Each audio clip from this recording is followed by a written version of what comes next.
और ये समझिए आज का पहला लेक्चर है, लेक्चर 1 है आज ये, ठीक है।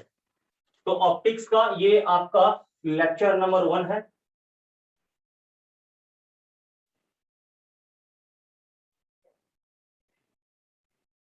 ठीक, तो एक चीज ध्यान रखिएगा बच्चों, मैं पहले बता रहा हूं आपको कि अब से हमेशा आपको ये एक एक करके लेक्चर मिलता रहेगा। मतलब आज ये रिकॉर्डेड वाला आपको मिल जाएगा, इवनिंग तक हो या जब तक आपको मिल जाएगा, लेकिन ये ध्यान रखिए, ठीक है। तो टॉपिक को स्टार्ट करते हैं बच्चों। अब ये सबसे पहले मुझे बताइए कि ऑप्टिक्स हम स्टडी करेंगे, तो ऑप्टिक्स है क्या, पहली बात तो ये, ठीक है। तो अभी आप हेडिंग वेडिंग मत डालना, मैं बोल दूंगा, आप हेडिंग बाद में डाल देना ऑप्टिक्स, ठीक है। तो भाई ऑप्टिक्स की हम बात करें तो बेसिकली ऑलरेडी आपको मैंने पहले भी बोला होगा। आप में से कोई बच्चा बता सकता है कि ऑप्टिक्स है क्या, बताइए। आप में से कोई बच्चा मुझे बता सकता है ऑप्टिक्स क्या है, बताइए। देखिए मैं पहले बता रहा हूं, ये जो कमजोर बच्चे हैं ना उसके लिए भी ये बहुत बढ़िया चैप्टर है ये ध्यान रखिए। जो बच्चा फिजिक्स में बेहद कमजोर है, इस चैप्टर को अच्छे से पढ़ ले, गारंटी है कि उसका 12 नंबर फिक्स है। ये हमेशा मैं 12 नहीं कह रहा हूं, आप ये दोनों ऑप्टिक्स का पोर्शन पढ़ लो तो कम से कम आपके 16 मार्क्स नीट में फिक्स है, वो आएगा ही आएगा, 16 नंबर आपको मिल जाएगा। ये ध्यान रखिए, बेहद आसान क्वेश्चन आता है। चलिए थोड़ा सा इस पर मेहनत करिए, दिक्कत नहीं होगा। तो सबसे पहले बच्चों हम टॉपिक पे आते हैं। ऑप्टिक्स है क्या, एक सवाल है यहाँ पर। आप में से कोई बच्चा मुझे जवाब दे सकता है क्या कि ऑप्टिक्स होता क्या है, बोलो जल्दी से, टाइम वेस्ट नहीं करना है। देखो आप में से किसी को पता है तो जवाब दो, और नहीं पता है तो सीधा आप बोल दो नहीं पता है सर।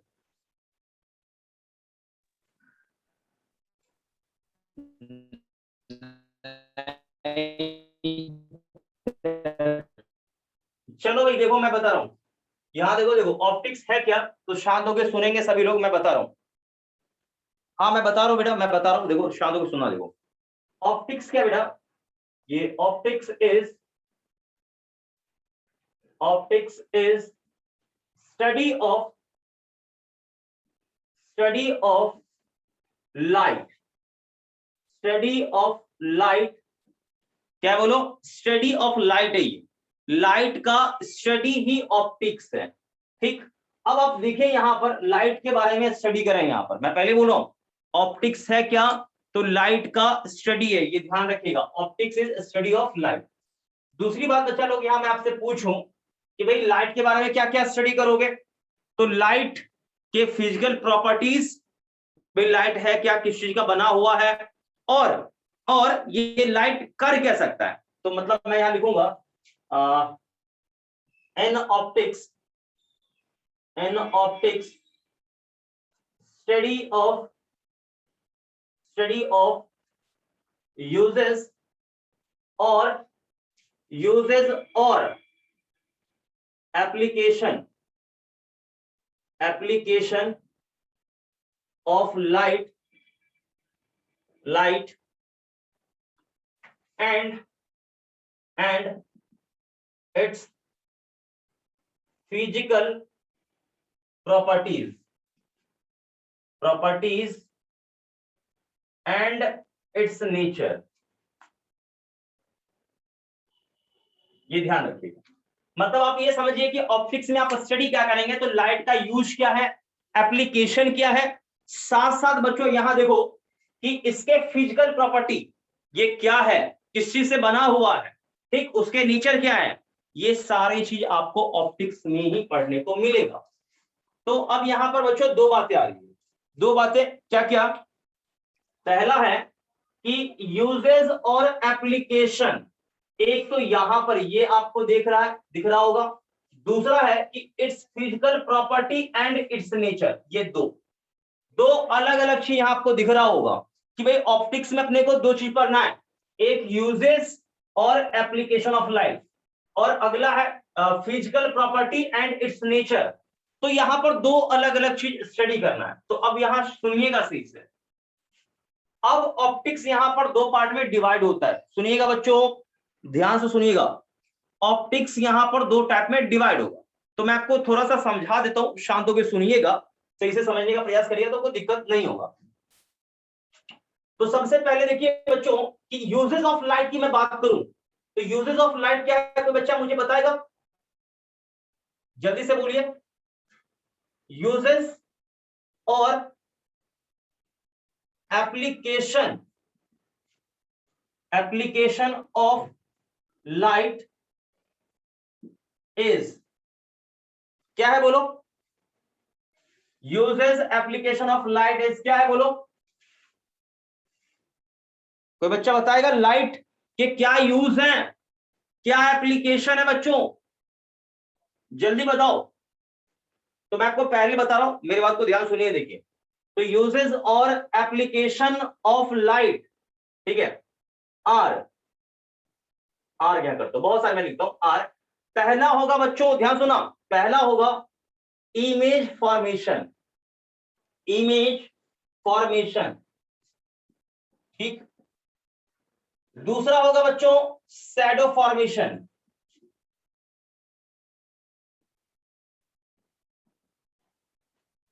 ठीक। और तीसरा है विजुअलाइजेशन, देखने में भी तो ये हेल्प करता है, and visualisation of object, and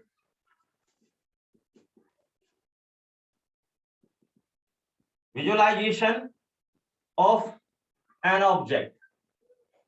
देखिए ये सारे एप्लीकेशन है बच्चों। तो यहां पर आप जरा ध्यान सुनो, जब लाइट के एप्लीकेशन को स्टडी करोगे बेटा, तो लाइट के एप्लीकेशन में क्या क्या पढ़ोगे, देखो यहां देखो और जवाब दो लिखे, देखो कि यूजेस और एप्लीकेशन ऑफ लाइट क्या है बोलो। पहला है इमेज का फॉर्मेशन, मैं थोड़ा सा इसको हाईलाइट करता हूं, आपको दिखना चाहिए, ये है आपका इमेज का फॉर्मेशन। मतलब आप पहले सेक्शन में आप बनाएंगे इमेज बनाएंगे, ठीक बेटा। अब हम आगे बढ़े यहां पर, ठीक है। तो इमेज फॉर्मेशन के अलावे आपको क्या दिख रहा है, इमेज फॉर्मेशन देखेंगे हम। इमेज फॉर्मेशन के बाद यहां पर देखो अगला है आपका शैडो फॉर्मेशन, ये भी दिख रहा होगा सभी को, ठीक है। और जो इसके बाद का है वो है क्या चीज, विजुअलाइजेशन ऑफ एन ऑब्जेक्ट। यानी कुल मिला के लाइट के यहां पर मतलब एप्लीकेशन में बात करो तो क्या क्या एप्लीकेशन है बोलो, क्या क्या एप्लीकेशन है बच्चों?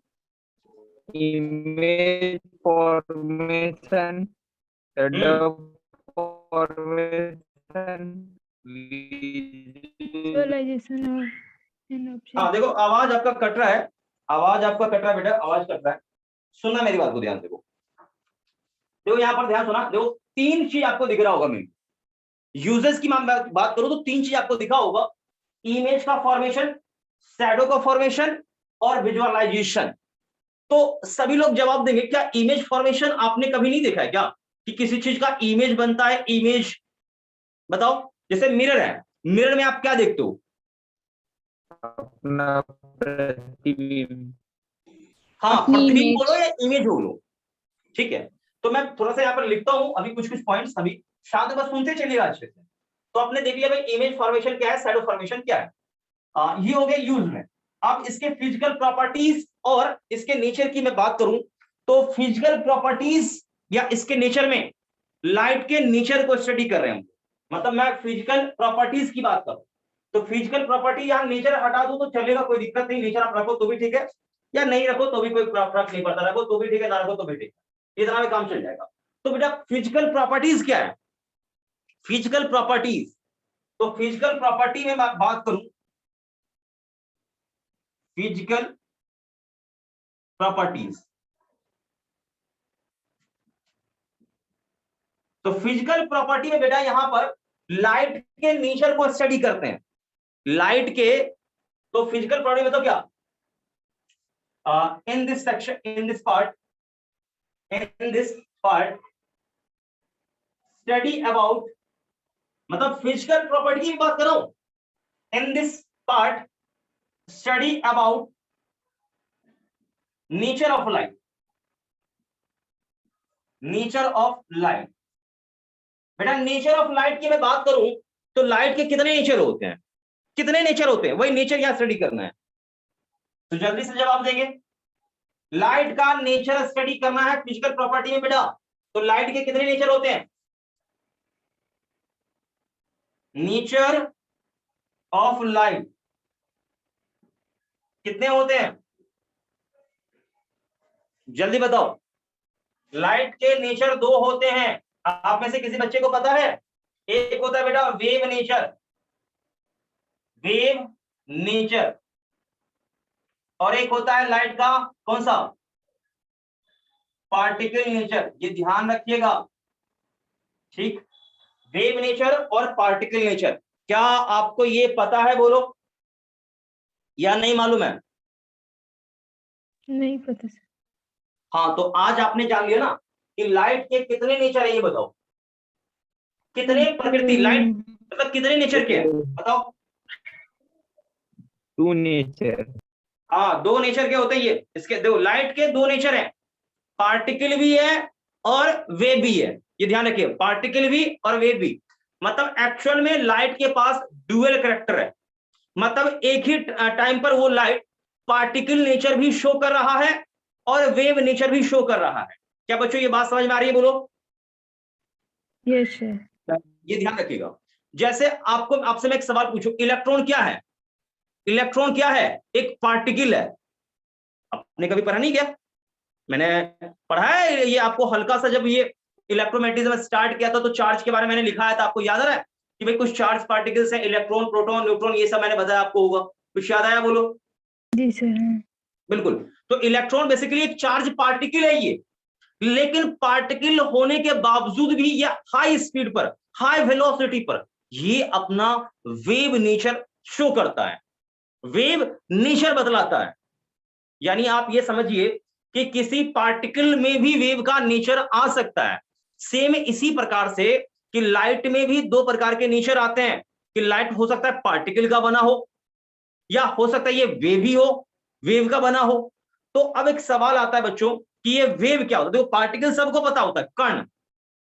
जैसे हमारी बॉडी क्या है, एक बहुत सारे कण से मिलकर बना, आप ऐसे कह दो पार्टिकल, छोटे, जिसको आप पकड़ सकते हो, देख सकते हो, छू सकते हो, ये पार्टिकल अपना है। लेकिन ये वेव क्या है बच्चों? कोई आप में से मुझे बताएगा कि वेव होता क्या है, वेव है क्या? आप में से किसी बच्चे को पता हो? क्योंकि मैंने यहां पर लिखा है लाइट के 2 नेचर होते हैं। पार्टिकल तो सबको पता होगा, अरे पत्थर है भाई, ये छोटे छोटे पार्टिकल से बना होगा। तो इसी प्रकार से न्यूटन ने एक एक्सपेरिमेंट किया होगा, पैडल वाला, आपको हो सकता है आपने पढ़ा भी हो 10th क्लास में, ठीक है। तो क्या था कि भाई वैक्यूम में एक क्या हुआ, गोल चक्री बना दिया। अब लाइट जैसे गिरा, वो पैडल क्या हुआ, रोटेट करने लगा था। तो इससे क्या मालूम चला? इससे मालूम चला कि लाइट क्या है, पार्टिकल नेचर का। आप खुद सोचो ना कि कोई बॉडी है, अब इस पर मैं गेंद फेंकूंगा तभी तो ये मूव करेगा, अपने आप तो चलेगा नहीं। तो पार्टिकल गिरा, इसको हिट मारा, तभी तो ये मूव किया। तो ये न्यूटन साहब ने बोला भाई कि ये पार्टिकल नेचर का है। बट आगे के टाइम में ढेर सारे एक्सपेरिमेंट हुए, उससे मालूम चला कि लाइट वेव नेचर का भी है। यानी आगे चल के क्या हुआ कि मालूम चल गया भाई, ये यहाँ पे किसी ने कह दिया कि लाइट पार्टिकल भी है और वेव भी है, यानी लाइट के पास दोनों नेचर है, दोनों नेचर है। क्या ये बच्चों बात समझ में आ रही? बोलो। Yes sir. तो हाँ ठीक है बेटा, ठीक है, ठीक है। एक बात और मुझे ये बताना बच्चों कि ये जो जितने पॉइंट्स मैंने लिखा है, कि आपको इन सभी पॉइंट में से किसी पॉइंट में दिक्कत है बेटा? अभी आप जैसा मैं बोलूंगा पहले वैसे करना। पहले बताओ, किसी पॉइंट में आपको दिक्कत है? बोलो। No sir. No sir. हाँ ठीक है बेटा, दिक्कत नहीं है, कोई बात नहीं, अच्छी बात है, दिक्कत आपको नहीं है। तो अब मेरी बात को ध्यान सुनना, मेरी बात को ध्यान सुनना। आप हेडिंग डाल दो ऑप्टिक्स, ठीक है, ऑप्टिक्स हेडिंग डाल दो, और सीधा आप यहां पर ये यहां से यहां तक पॉइंट लिख दो। देखो, अभी हमने चैप्टर डिसाइड नहीं किया है कि कौन सा पढ़ेंगे, ये पहले लिख लो, इसके बाद फिर चैप्टर का नाम आएगा, वहां से हम लोग आगे बढ़ेंगे, इंट्रोडक्शन पे जो भी करना है। तो एक काम करते हैं ना, ऐसा करते हैं बेटा, आप हेडिंग डाल दो सीधा ज्योमेट्रिकल ऑप्टिक्स। समझ रहे हो बात को? नहीं आ बात समझ में? बेटा 2 चैप्टर है ऑप्टिक्स में, एक वेव ऑप्टिक्स, एक रे ऑप्टिक्स। आपने नाम सुना है कि नहीं सुना है? तो मैं पहले आपको ज्योमेट्रिकल ऑप्टिक्स पढ़ा दूंगा। ज्योमेट्रिकल ऑप्टिक्स, क्या सभी ने हेडिंग डाल दिया? बोलो। Yes sir. सभी ने डाल दिया हेडिंग? सभी ने? हाँ भाई, सबने हेडिंग डाल दिया हो तो टॉपिक नंबर 1 बेटा, टॉपिक नंबर 1 इंट्रोडक्शन। इंट्रोडक्शन यानी चैप्टर से परिचय। इस चैप्टर में पढ़ना क्या है? Topic number 1 introduction. क्या सबने डाल दिया हेडिंग? देखो बेटा, चैप्टर का नाम है ज्योमेट्रिकल ऑप्टिक्स। पहला टॉपिक, चैप्टर का पहला टॉपिक इंट्रोडक्शन। क्या सबने हेडिंग डाल दिया? बोलो। Yes sir. अब एक काम करिए बेटा, इंट्रोडक्शन में यहां से शुरू करिए और सीधा यहां तक कॉपी करिए। यहां शुरू, यहां तक कॉपी करिए, फिर मैं आगे आपको ना ढेर सारा पॉइंट दिखाता हूं आगे।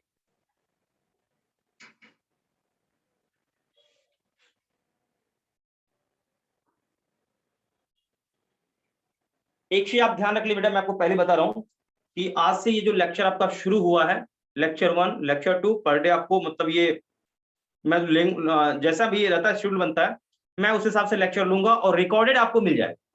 और एक बात मैं आपको बोलूंगा, हो सकता है कि कोई टॉपिक आप समझ नहीं पाए इंटरनेट के कनेक्टिविटी के कारण, या कोई दिक्कत कहीं हो गया, तो आप कृपया एक बार रिकॉर्डेड जरूर देखिए, मैं ये बोलूंगा। हालांकि इतना मैं बता रहा हूं कि आपका इंटरनेट वगैरह बहुत अच्छे से काम कर रहा होगा, तो ये आपको गारंटी मैं दे रहा हूं कि ये चैप्टर आप पढ़ेंगे ना, बहुत मजा आएगा। बहुत ही आसान चैप्टर ये है, बहुत आसान है, मैं बता रहा हूं।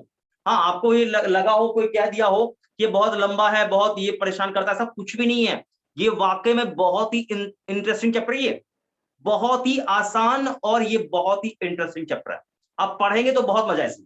ठीक है, तो पहले आप इसे नोट करिए जल्दी से।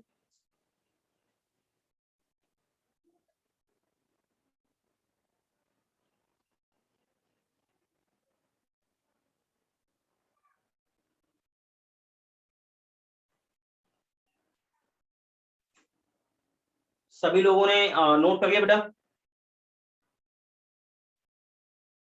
जवाब नहीं आ रहा आप लोगों का, जल्दी से बताएंगे। आप सभी ने नोट कर लिया? यस क्या सर, बोलो? हो गया। Yes sir. हाँ, सबका ठीक है बेटा, चलिए, बहुत बढ़िया बहुत बढ़िया। अभी इंट्रोडक्शन खत्म नहीं हुआ है, इंट्रोडक्शन खत्म अभी हुआ नहीं है, अभी इसमें बहुत सारे पॉइंट्स हैं। देखो, ये बिल्कुल मैं जीरो से बेटा आपको इसलिए पढ़ा रहा हूं ताकि आपको दिक्कत नहीं हो।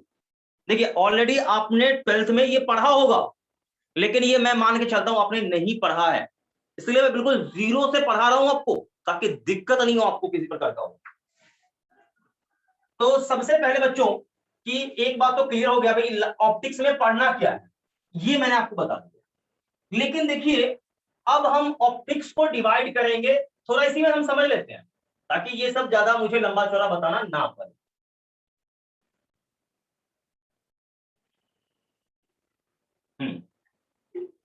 अब देखो नेक्स्ट बेटा, ये तो हो गया खत्म कहानी यहां पर, ठीक है, आगे बढ़ते हैं। तो आपने देखा भाई कि ऑप्टिक्स में क्या क्या पढ़ना है, अब हम आगे बढ़ते हैं। शांत होकर सुनना, देखो, यानी ऑप्टिक्स को मैं क्लासिफाई करता हूं, क्योंकि देखिए पढ़ने के लिए क्या होता है ना, जब आप स्टडी करते हैं तो क्लासिफिकेशन बहुत ही नेसेसरी होता है। क्या बच्चों आपको पता है? बोलो, क्लासिफिकेशन बहुत जरूरी है, बोलो। Yes sir. बिल्कुल, क्लासिफिकेशन बहुत जरूरी होता है, बिकॉज ऑफ कि भाई यहां का टॉपिक वहां ना चला जाए, इधर का टॉपिक उधर ना हो जाए, एक सीक्वेंस में पढ़े, एक लय में पढ़े, ताकि हर एक चीज हमें समझ में आए। ठीक है, तो इसी तरह से हम अब क्या करते हैं कि भाई ऑप्टिक्स को क्लासिफाई करते हैं। तो बात पता चलता है कि ऑप्टिक्स के दो टाइप है भाई, दो चैप्टर ऑप्टिक्स में आते हैं। अब ये दो चैप्टर में भाई कौन कौन सा चैप्टर है ऑप्टिक्स में, बस यही मैं आपको बता रहा हूं, शांत होकर सुनिएगा, पूरा समझ में आ जाएगा। पहला आता है भाई ज्योमेट्रिकल ऑप्टिक्स। ज्योमेट्रिकल ऑप्टिक्स, ठीक, कुछ लोग इसी को कहते हैं रे ऑप्टिक्स। कुछ लोग इसी को क्या कहते हैं? रे ऑप्टिक्स, ज्योमेट्रिकल या फिर रे ऑप्टिक्स, इसी का नाम है। और अगला है बेटा फिजिकल ऑप्टिक्स। फिजिकल ऑप्टिक्स, ठीक, फिजिकल ऑप्टिक्स में भी दो पार्ट है। फिजिकल ऑप्टिक्स में भी दो पार्ट है। एक अगला आपका है वेव ऑप्टिक्स, और अगला है आपका quantum optics.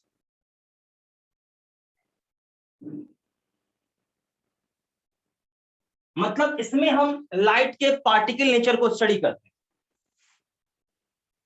Study of particle और क्वांटम नेचर ऑफ लाइट। बच्चों क्वांटम ऑप्टिक्स में क्या स्टडी करते हैं? लाइट के पार्टिकल नेचर को कह लीजिए या फिर क्वांटम नेचर को स्टडी। क्वांटम मतलब क्या? पार्टिकल। क्वांटम का मतलब पार्टिकल, पार्टिकल नेचर को स्टडी करता है।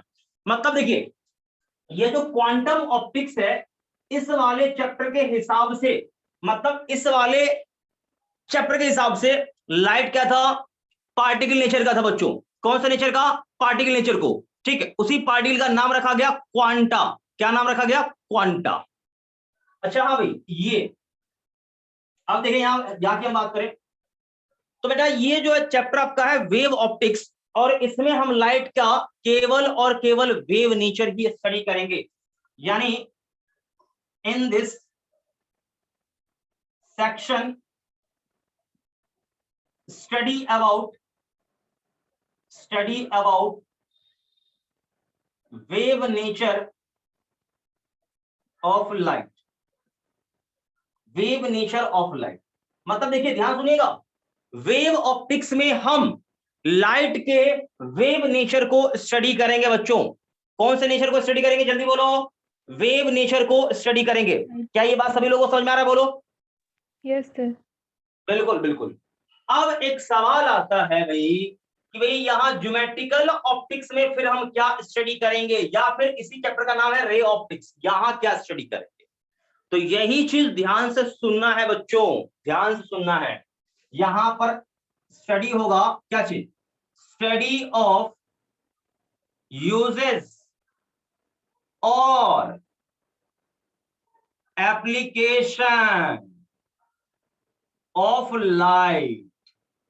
ठीक है बच्चों, मतलब आप ये समझिए कि मैंने पहले लिखाया था लाइन, आपको याद करिए, दिमाग को जोड़ डालिए कि ऑप्टिक्स में क्या स्टडी करते हैं। पहला लाइट का यूज या फिर उसके एप्लीकेशंस। ठीक है, इसके बाद हम बात करें, हम आगे बढ़े। ठीक है, तो अगला क्या स्टडी होता है? लाइट के फिजिकल नेचर को या फिजिकल प्रॉपर्टी को स्टडी करते हैं। तो यहां पर है, बस वो क्लासिफाई मैंने कर दिया पढ़ने में आसानी हो। तो हमने पहले एक साइड में क्या पढ़ लिया, उसके क्या क्या यूजेस हैं। ठीक, बाद में हमने क्या पढ़ा कि भाई उसके फिजिकल नेचर को, वो नेचर उसका कैसा होता है, ये हमने यहाँ क्लासिफाई कर लिया चैप्टर को। ठीक है, तो देखो यहाँ पर क्या बेटा कि स्टडी ऑफ यूजेस और एप्लीकेशन ऑफ लाइट। ठीक, अब यहाँ पर यूजेस क्या है? तो यूजेस में आप ऐसा कह लीजिए कि study of image formation, study of image formation only, ये ध्यान रखिएगा। अच्छा एक सवाल और आया कि यूजेस क्या क्या है? तो यूजेस में शैडो फॉर्मेशन भी था बेटा। यूजेस में इमेज फॉर्मेशन के साथ साथ बेटा शैडो फॉर्मेशन भी था। शैडो फॉर्मेशन भी था, लेकिन एक चीज ध्यान रखिएगा कि इमेज फॉर्मेशन पढ़ना है लेकिन शैडो फॉर्मेशन नहीं पढ़ना है बच्चों। क्या ये बात आपको समझ में आ गई? जल्दी बताइए। मैंने क्या बोला बेटा कि इमेज का फॉर्मेशन आप पढ़ोगे बट शैडो का formation not in our syllabus. ठीक है, मैं आपको बताता हूं कि देखिए इमेज का फॉर्मेशन काफी समय पहले आईटी में आता था। जब आईआईटी के एग्जाम्स होते थे उसमें आते थे शैडो फॉर्मेशन के सवाल। बट क्या हुआ कि जैसे जैसे डेवलप करता गया ये आईआईटी से ये हटा दिया गया, और नीट में तो ना पहले था, ना है, ना आगे रहेगा, ये ध्यान रखिएगा। तो शैडो फॉर्मेशन पढ़ के कोई फायदा नहीं है। हाँ, ये जब पढ़ के कोई फायदा है नहीं तो मैं पढ़ाने वाला भी नहीं हूं, ये ध्यान रखिएगा। तो शैडो फॉर्मेशन अपने सिलेबस का हिस्सा नहीं। ओके, अब हम आगे बढ़े बच्चों। तो देखिए यहाँ थोड़ा देखिएगा, इस वाले हम टॉपिक में हम बात करें थोड़ा सा यहाँ पर। ठीक है, तो देखिए वेव नेचर को स्टडी हम करेंगे। अब लाइट का कौन सा नेचर होता है? वेव नेचर होता है। अब वेव भी बहुत सारे टाइप के होते हैं। ठीक है, तो अब ये सबसे पहला सवाल यहाँ पर ये है कि भाई वेव है क्या? जब वेव है क्या, वेव हम जान जाएंगे तभी तो हम यहाँ पर उसके वेव नेचर को स्टडी करेंगे। तो आने वाले समय में मैं थोड़ा सा आपको बच्चों वेव पढ़ाऊंगा, वेव पढ़ाने के बाद हल्का सा पढ़ाऊंगा ताकि हम ये चैप्टर पढ़ ले, ठीक है। तो हम देखेंगे वहां पर। तो देखिए वेव बहुत सारे टाइप के होते हैं। नेचुरली हम बात करें लाइट का यहाँ पर, तो लाइट इलेक्ट्रोमैग्नेटिक वेव होता है, हम वही यहाँ पर पढ़ने वाले हैं, आगे चल के अगले वाले समय में पढ़ेंगे। बच्चों अब बात आई कि क्वांटम नेचर पढ़ना है क्या, लाइट पार्टिकल नेचर का है, उसके क्या क्या भाई आगे चल के यूजेस होंगे, ये कुछ भी आपको स्टडी नहीं करना है, यानी ये अपने सिलेबस का हिस्सा नहीं है। क्वांटम नेचर अपने सिलेबस का हिस्सा नहीं है, ये ध्यान रखिएगा, ठीक है। देखो ओल्ड क्वांटम थ्योरी के हिसाब से जो हम पढ़ेंगे आगे चल के क्वांटम थ्योरी के हिसाब से, उसमें बोला जाता है कि जो इलेक्ट्रोमैग्नेटिक वेव होता है, यानी लाइट कह लीजिए, रेडिएशन कह लीजिए, ये क्वांटाइज होते हैं, मतलब छोटे छोटे एनर्जी के पार्टिकल से मिलके बने होते हैं। वो यही क्वांटम थ्योरी वगैरह में आता है, वो सब हायर लेवल का चीज है, दिमाग नहीं लगाना है। थोड़ा सा मॉडर्न फिजिक्स में आपको, मतलब क्वांटम ऑप्टिक्स का थोड़ा सा झलक आपको मॉडर्न फिजिक्स में देखने को मिलेगा, मैं पहले बता रहा हूं, ठीक है। हालांकि ये अपने सिलेबस का हिस्सा नहीं, नॉट इन आवर सिलेबस, ध्यान रखिए, नॉट इन सिलेबस, ध्यान रखिएगा।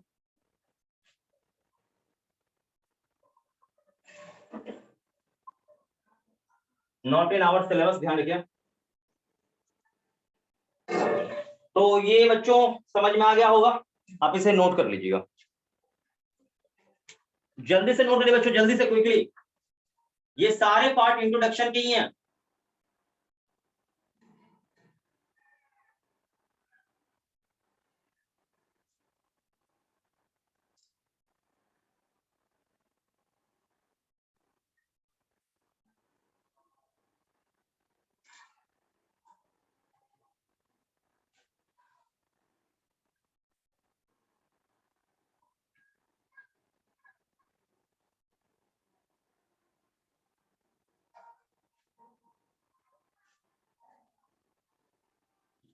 क्या सभी लोगों ने ये नोट कर लिया बच्चों, जल्दी बताओ।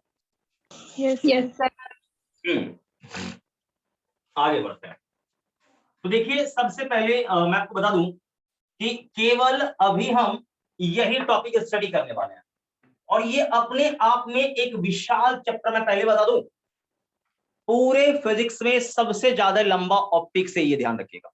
बहुत नहीं, इससे भी ज्यादा बात कर लो तो क्या आपका है, अकेले चैप्टर की मैं बात करूं तो सबसे ज्यादा ये ऑप्टिक्स लंबा है, सबसे ज्यादा लंबा है, ठीक है।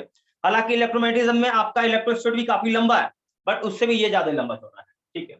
तो खैर टेंशन नहीं लीजिए, अपने को स्टडी करना है बच्चों। एक और बात कि अभी फिजिकल ऑप्टिक्स का मैंने दो पार्ट डिवाइड किया, यानी सबसे पहले मैं बात करूं कि ऑप्टिक्स के कितने पार्ट हैं, ऑप्टिक्स को आपने कितने पार्ट में डिवाइड किया, दो पार्ट में। कौन कौन सा, ज्योमेट्रिकल ऑप्टिक्स या इसी का एक और नाम वेव ऑप्टिक्स, ठीक है। तो बेटा इसको आपने कौन से आधार पर डिवाइड किया, भाई यूजेस के आधार पर डिवाइड किया, इसके क्या यूज है इसके हिसाब से इधर मैंने कर दिया। और अगला क्या इस तरफ रहा, अगला क्या इस तरफ रहा कि उसके नेचर क्या है, नेचर के हिसाब से इधर अपने साइड कर दिया। हम अब आगे बढ़ते हैं, ठीक है। तो नेचर के हिसाब से आपने देखा कि दो टाइप के यहां पर होते हैं, कौन कौन सा, एक आपका होता है क्या चीज, वेव ऑप्टिक्स, और एक होता है क्वांटम ऑप्टिक्स। तो वेव ऑप्टिक्स में आप लाइट के केवल वेव नेचर को ही स्टडी करते हो, और क्वांटम ऑप्टिक्स में लाइट के पार्टिकल नेचर को स्टडी करते हो। क्या बच्चों ये पूरा एंटायर स्टोरी आपको समझ में आ गया, बोलो। Yes, sir. अब एक सवाल है, क्वांटम ऑप्टिक्स आपको पढ़ना नहीं है बच्चों, मैंने पहले बोल दिया क्वांटम ऑप्टिक्स आपको पढ़ना है ही नहीं। मतलब आप ये समझिए कि इतना सारा ऑप्टिक्स में है, लेकिन अपने सिलेबस में मात्र इतना है, बहुत छोटा सिलेबस है, ज्यादा परेशानी करेगा। और मैं बता रहा हूं जब आप ये अच्छे से पढ़ लेंगे ना, बाय गॉड इवन आपका आईआईटी में सवाल क्यों ना आया हो, वो भी क्वेश्चन आपसे बन जाएगा। बस अर्थ आपका कंसेप्ट क्लियर होना चाहिए, और ये गारंटी दे रहा हूं कि ऑप्टिक्स में बहुत ही चिंदी लेवल के कंसेप्ट में मैं कह रहा हूं यही सत्य है, ये ध्यान रखिएगा। और जो भी क्वेश्चन मैं कराऊंगा वही क्वेश्चन नीट में आना है, ये ध्यान रखिए, अच्छे से प्रैक्टिस करो, दिक्कत नहीं होगा, ठीक। अब हम आगे बढ़ते हैं। तो एक सवाल आया भाई यहां पर कि पहले हम पढ़ेंगे क्या चीज, ज्योमेट्रिकल ऑप्टिक्स या फिर रे ऑप्टिक्स, और इसके बाद ऑप्टिक्स में एक लंबा सा, मतलब इससे छोटा है, मतलब अगला जो बेटा जो चैप्टर है अपना वेव ऑप्टिक्स हम पढ़ेंगे। मतलब वेव ऑप्टिक्स किसका हिस्सा है, फिजिकल ऑप्टिक्स का हिस्सा है। तो देखिए हम सीधा पढ़ने वाले हैं वेव ऑप्टिक्स, जो अगला अपना चैप्टर होगा। बट आपसे मैं ये पूछूं कि मैं पहले क्या पढ़ूंगा, तो ज्योमेट्रिकल ऑप्टिक्स। अब ज्योमेट्रिकल ऑप्टिक्स में इमेज का फॉर्मेशन पढ़ना है, लेकिन इमेज बनेगा किसके थ्रू, इमेज बनाने के लिए रिक्वायरमेंट क्या होगा, तो बच्चा मुझे जवाब दे सकता है, बताइए। इमेज का फॉर्मेशन हम कैसे करते हैं, किसके थ्रू करते हैं? आप में से कोई बच्चा थोड़ा सा भी सेंसिबल हो, जिसको पता हो 10th स्टैंडर्ड लेवल का, बिल्कुल मैं चीज बच्चों को आपसे पूछ रहा हूं कि बेटा आप इमेज का फॉर्मेशन कैसे करते हो, इमेज कैसे बनाते हो, मैंने बस आपसे ये पूछा है, इमेज हम कैसे बनाएंगे? कोई बच्चा मुझे जवाब दे जल्दी से बेटा कि इमेज का फॉर्मेशन हम करते कैसे हैं। एकदम सिंपल पॉइंट मैंने आपसे पूछा है और ये बताऊंगा, और आप समझो आपका इंट्रोडक्शन खत्म हो जाएगा। इसके बाद छोटे मोटे डेफिनेशंस हैं, मुझे वो छोटे मोटे डेफिनेशंस बस मुझे बताने बच्चों। तो आप बस मुझे ये बताइए कि आपको ये पता है या नहीं पता बच्चों, जल्दी से जल्दी बताओ बच्चों। देखिए इमेज फॉर्मेशन की मैं बात करूं बच्चों, तो ध्यान से सुना, अच्छे से ध्यान सुना। मैं बहुत ही शानदार पॉइंट बच्चों लिख रहा हूं, बहुत ही शानदार पॉइंट, ध्यान से पहले सुनना, अच्छे से देखो। मैं लिख रहा हूं बाय रिफ्लेक्शन, बाय रिफ्लेक्शन और रिफ्रैक्शन, बाय रिफ्लेक्शन और refraction of light, of light, image of an object can form. बच्चों इस पॉइंट से आपको क्या समझ में आया है, आपसे मैं पूछने वाला नहीं हूं, मैं जो बता रहा हूं वो सुनिए ध्यान देखिए। यहां लिखा है कि रिफ्लेक्शन के द्वारा, बाय रिफ्लेक्शन, या यहां लिखा है क्या चीज, बाय रिफ्लेक्शन और रिफ्रैक्शन। तो यहां पर क्या है, रिफ्लेक्शन है, यहां पर क्या है, रिफ्रैक्शन है। दो नए शब्द आपके लिए फिर से जुड़ गए, दो नए शब्द आपके लिए फिर से यहां पर इंट्रोड्यूस हो चुके हैं बच्चों। देखो ऑप्टिक्स में क्या पढ़ना था मैंने बता दिया, जो जो टर्म आया वो भी मैंने बता दिया। अब यहां आप गौर से देखो, तो यहां पर दो नहीं मैं कहूं, मैं यहां कहूं तो एक आता है रिफ्लेक्शन, एक आता है रिफ्रैक्शन। लाइट क्या होता है सभी बच्चों को पता होगा, एक आता है यहां पर इमेज, इमेज आता है बच्चों, इमेज, ठीक। तो एक शब्द आपके लिए इमेज आ गया, एक शब्द यहां आ गया ऑब्जेक्ट, ठीक है। तो यहां पर ये चार नए नए आपको शब्द दिख रहे होंगे, चार नए नए वर्ड हैं। तो इन सब का मीनिंग मैं समझाता हूं, सुना देखो। सबसे पहली बात देखिए ऑब्जेक्ट क्या होता है, एनीथिंग आप जो देख रहे हो ये सारे ऑब्जेक्ट हैं। अब इमेज क्या होता है, तो किसी भी ऑब्जेक्ट का रिफ्रैक्शन या रिफ्लेक्शन के थ्रू जो हमें इमेज बनता है वो क्या, इमेज है अपना। लेकिन अब ये बात आ रही इमेज, जैसे इमेज है क्या, तो कहीं लाइट गिरा, रिफ्लेक्शन या रिफ्लेक्शन, रिफ्लेक्शन या फिर रिफ्रैक्शन होने के बाद मुझे वो चीज दिखता है, मतलब वो एक क्या है, इमेज दिखता है मुझे, वही इमेज है। मतलब आप ये समझिए कि जब तक आप यहां पर रिफ्लेक्शन नहीं समझेंगे या रिफ्रैक्शन नहीं समझेंगे, तब तक आपको इमेज समझने में दिक्कत होगा। हालांकि देखिए ऑलरेडी आपको पता होगा बच्चों इमेज होता क्या है, तो आपने पढ़ा होगा कहीं भी दो रिफ्लेक्टेड या फिर रिफ्रैक्टेड रे इंटरसेक्ट करता हो या इंटरसेक्ट करता हुआ फील हो, वही इमेज बनता है बच्चों। क्या ये बात क्लियर है, बोलो। Yes, sir.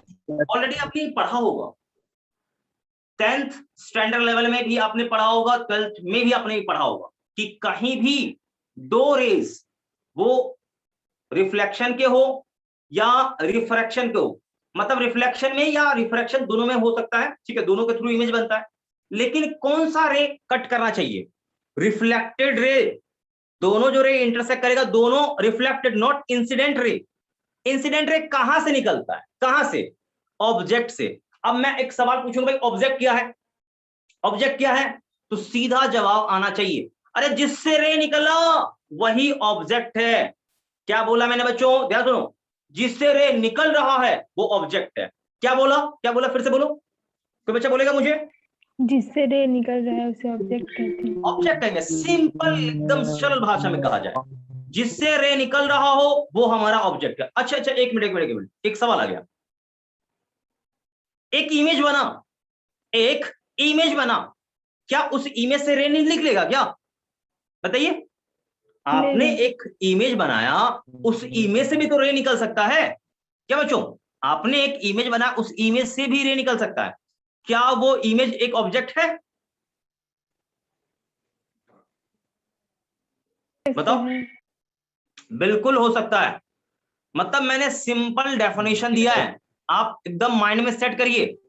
किसी भी चीज से, एनीथिंग, कोई भी हो सकता है, किसी भी चीज से रे निकल रहा है तो वो हमारे लिए एक ऑब्जेक्ट है। चाहे ये एक व्हाइट बोर्ड, यहां से रे निकलता हुआ मुझे दिख गया, ये ऑब्जेक्ट है मेरे लिए। आप जितने भी चीज यूनिवर्स में देख रहे हो सब ऑब्जेक्ट है, सब ऑब्जेक्ट है।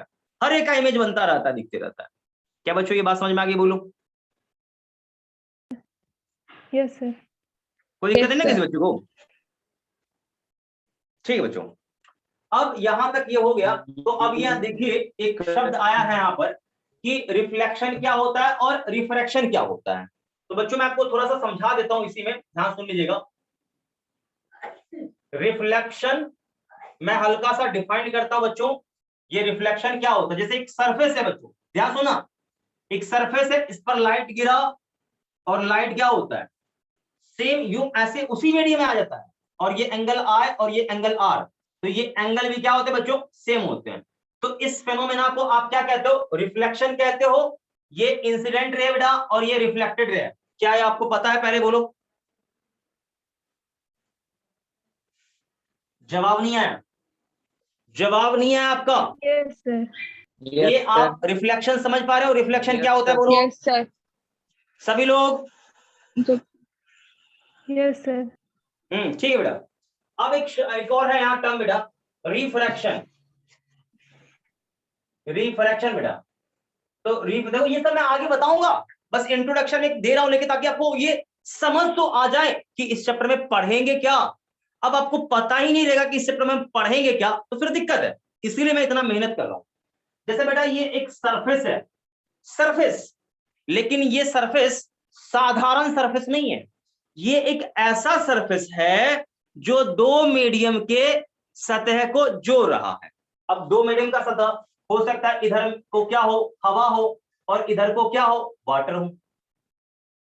क्या ये बच्चों बात समझ में आ रही? बोलो। मतलब ये एक ऐसा सरफेस है जो दोनों में है, दोनों में प्रेजेंट है। मतलब एयर में भी है और वाटर में भी है, ये बीच का सरफेस है। मतलब यहां से ऊपर तो एयर, यहां से नीचे तो वाटर। इज दैट ओके बच्चों? इज दैट ओके बेटा? जल्दी बोलो। Yes, sir. हाँ Yes, ठीक sir. ठीक। अब बेटा है क्या कि यहां पर मैंने डाल दिया एक नॉर्मल, मतलब सरफेस पर ठीक परपेंडिकुलर नॉर्मल डाला। अब होता क्या बेटा है कि आपने कोई रे यूं ऐसे गिराया, मतलब आपने यहां से टॉर्च जलाया, तो यहां से मान लो रे निकला और ये यूं ऐसा बेंड कर जाता है। देख रहे हो, लाइट को चलना चाहिए था सीधा, लेकिन लाइट क्या हुआ, बेंड कर गया, मुड़ गया। लाइट को चलना चाहिए था सीधा, लेकिन लाइट क्या हुआ बेटा, देख, लाइट को चलना चाहिए था एकदम बिल्कुल dot dot dot dot dot dot सीधा, लेकिन लाइट बेंड कर गया। ठीक है, तो ये जो बेंड करने का जो फेनोमेना है ना, ये लाइट का बेंडिंग फेनोमेना, ये चीज याद देखो, ये चलना था सीधा लेकिन बेंड कर गया। मतलब मीडियम जैसे ही बदला, मीडियम बदलने के साथ लाइट क्या हुआ, मुड़ गया, बेंड कर गया। इसी फेनोमेना को हम क्या कहते हैं, रिफ्रैक्शन कहते हैं। क्या कहते हैं बच्चों, रिफ्रैक्शन। तो रिफ्रैक्शन आपको समझ में आई? बोलो क्या। Yes sir. एक और बात, इधर का अपवर्तनांक यानी रिफ्रैक्टिव इंडेक्स μ2 और इधर का रिफ्रैक्टिव इंडेक्स μ1 है बच्चों। ठीक, तो आपने पढ़ा होगा μ1 इंटू साइन आई बराबर μ2 इंटू साइन आर। ठीक, आपने ये पढ़ा भी होगा बच्चों, आपने ये पढ़ा भी होगा, इसे कहते हैं स्नेल्स लॉ। पढ़ा है बच्चों? जल्दी बोलो,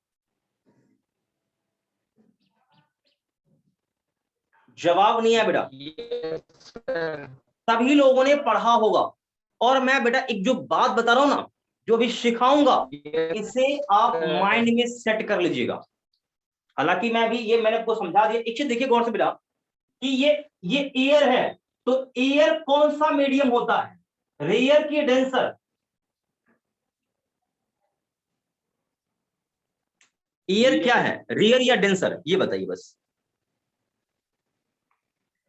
आप में से कोई बच्चा मुझे बता सकता है रेयर या डेंसर, जल्दी से। अब थोड़ा सा सुनेंगे पहले, हो सकता है बहुत सारे बच्चे को Rear. थोड़ा सा ये कंफ्यूजन हो कि ये रेयर क्या है या डेंसर क्या है। तो मैं आपको बस एक समझाने का एक वे बताता हूं।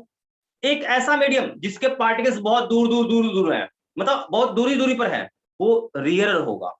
डेंसर क्या है, जिसके पार्टिकल बहुत close close close close close close है, वो क्या होगा, डेंसर होगा। आप ऐसे समझ लो।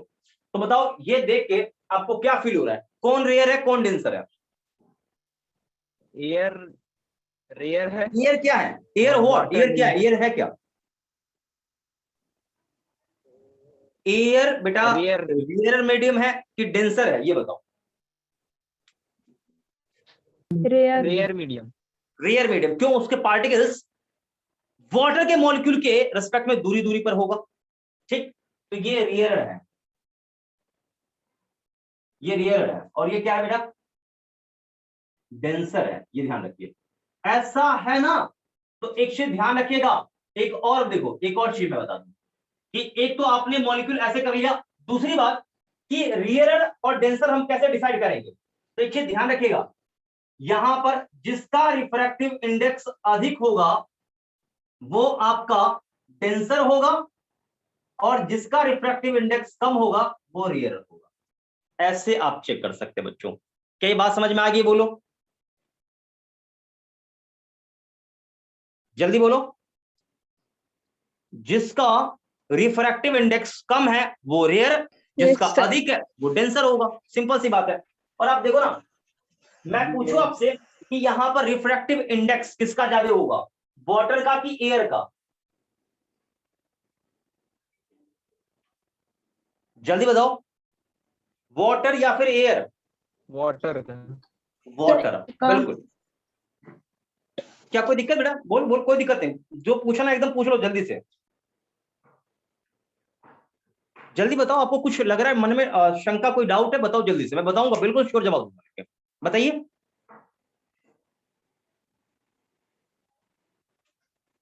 आपको मेरी आवाज सुनाई दे रही है? ठीक है, ऑडियो वीडियो बिल्कुल क्लियर है। तो आपको लग रहा है कोई डाउट आपके मन में आ रहा है तो आप पूछ ले। यदि कोई डाउट नहीं है तो सीधा बोल दे ना सर कोई डाउट नहीं है। जल्दी बताएंगे बेटा, टाइम सर वेस्ट एक नहीं बार और करना। रिपीट कीजिए ना। नो सर, नो देखो डाउट। मैंने आपको क्या बोला, मैं पूरा रिपीट करता हूँ, पूरा कहानी देखो, पूरा रिपीट मैं करता हूँ। ठीक है, रिफ्रैक्शन होता क्या है? तो रिफ्रैक्शन को समझाने के लिए यहां पर मैंने आपको क्या बोला कि हम एक सरफेस लेते हैं। ये सरफेस बेटा, ये एक सरफेस है। ये कौन सा सरफेस है बोलो? Interfering surface. इंटरफेरिंग सरफेस मतलब क्या? दोनों को इंटरफेयर कर रहा है, दोनों में उपस्थित है, इसलिए इसका नाम है इंटरफेरिंग सरफेस। ठीक, दोनों में उपस्थित है, मतलब दो मीडियम को जोड़ने वाली सरफेस इंटरफेरिंग सरफेस बोलते हैं इसको। ठीक है, तो इंटरफेरिंग सरफेस पर एक नॉर्मल डाला, एक लाइट यहां से चला, ये देखो लाइट ऐसा बेंड करेगा। तो रिफ्रैक्शन में होता क्या है कि in refraction after changing of medium light get bend और डाइवर्ज। मतलब ये बेंड करेगा या डाइवर्ज हो जाएगा, दो ही कहानी होगा बच्चों। मतलब अपने ओरिजिनल पाथ पे नहीं रहेगा। मीडियम चेंज मतलब पाथ अपने ओरिजिनल पाथ से डेविएट कर जाएगा, और इसे ही कहते हैं क्या चीज, रिफ्रैक्शन कहते हैं बच्चों। क्या ये बात समझ में आ गई? बोलो। Yes sir. यही चीज है, इसमें ज्यादा कुछ खास नहीं। अब आपने देखा यहां पर ये सब कुछ तो हो गया। अब ये एयर है, ये वाटर है। तो अब आप समझिए कि यहां पर रेयर कौन है, डेंसर कौन है। तो मैं आपसे पूछूं कि वाटर और ये एयर में किसका रिफ्रैक्टिव इंडेक्स ज्यादा होगा? तो आप ऐसा समझो कि जिसके मॉलिक्यूल्स दूर दूर दूर दूर हैं उसका उतना ही रिफ्रैक्टिव इंडेक्स क्या होगा, कम होगा। जिसके मॉलिक्यूल जितने क्लोज क्लोज क्लोज क्लोज हैं, बहुत जितने पास पास हैं, उसका रिफ्रैक्टिव इंडेक्स उतना ही क्या होगा बच्चों, अधिक होगा। ज्यादा होगा। क्या ये बात आपको समझ में नहीं आया? क्या बोलो। यस सर, आ गया। बिल्कुल, ये ध्यान रख, एकदम सिंपल भाषा में बोल रहा हूं। मतलब जिसके मॉलिक्यूल जितने क्लोज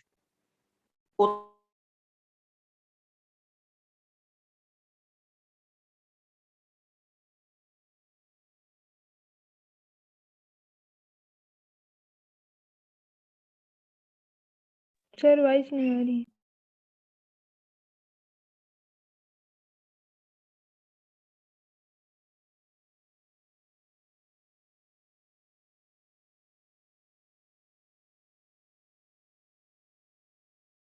सर वॉइस नहीं आ रही आपकी।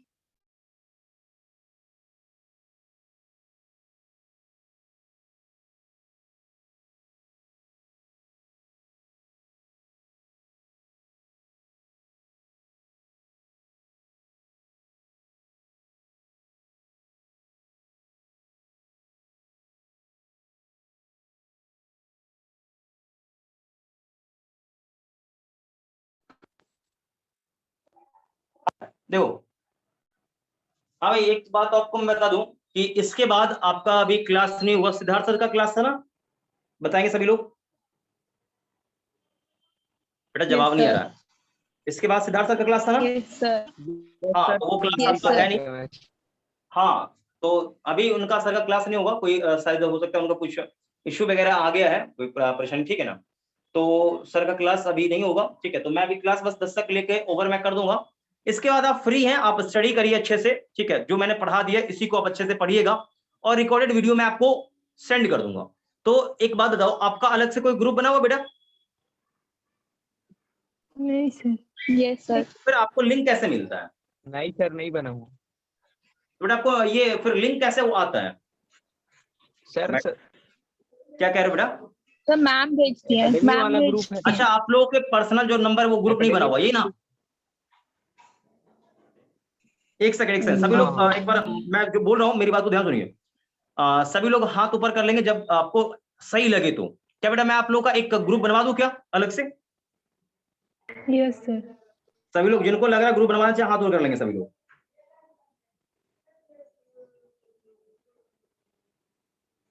यानी 2 जने को नहीं लग रहा है क्या? चलिए कोई बात नहीं है, 2 यानी 4 बच्चे एक्टिव हैं, बाकी 2 बिल्कुल साइलेंट है। एक है जीनत परवीन और एक कौन है भाई? साही कुमारी। चलिए कोई बात नहीं बेटा, बिल्कुल आप श्योर रहिए। मैं एक बार मैडम से बात करता हूँ, ठीक है ना। मैं आप लोगों का ग्रुप बनवाता हूँ। देखिए ग्रुप में क्या होगा बेटा ना, कि डायरेक्ट उसमें मैं भी मैं लिंक डाल दूंगा कि किसी प्रकार का कोई दिक्कत रहा फिर आप उसमें आप क्या कर सकते हैं कि कोई क्वेश्चन मान लो मन में अराइज हो गया, ग्रुप में आप डाल दीजिए, बाकी डिस्कशन हो जाएगा, ठीक है बेटा। तो मैं कोशिश करता हूँ कि आज ही आप लोगों का मैं ग्रुप बनवाता हूँ। मैं अभी जस्ट मैडम से एक बार बात करूंगा क्लास एंड करने के बाद, और मैं आप लोगों का आज ग्रुप बनवा देता हूँ। ओके, कोई प्रॉब्लम बोलो? No sir. No sir.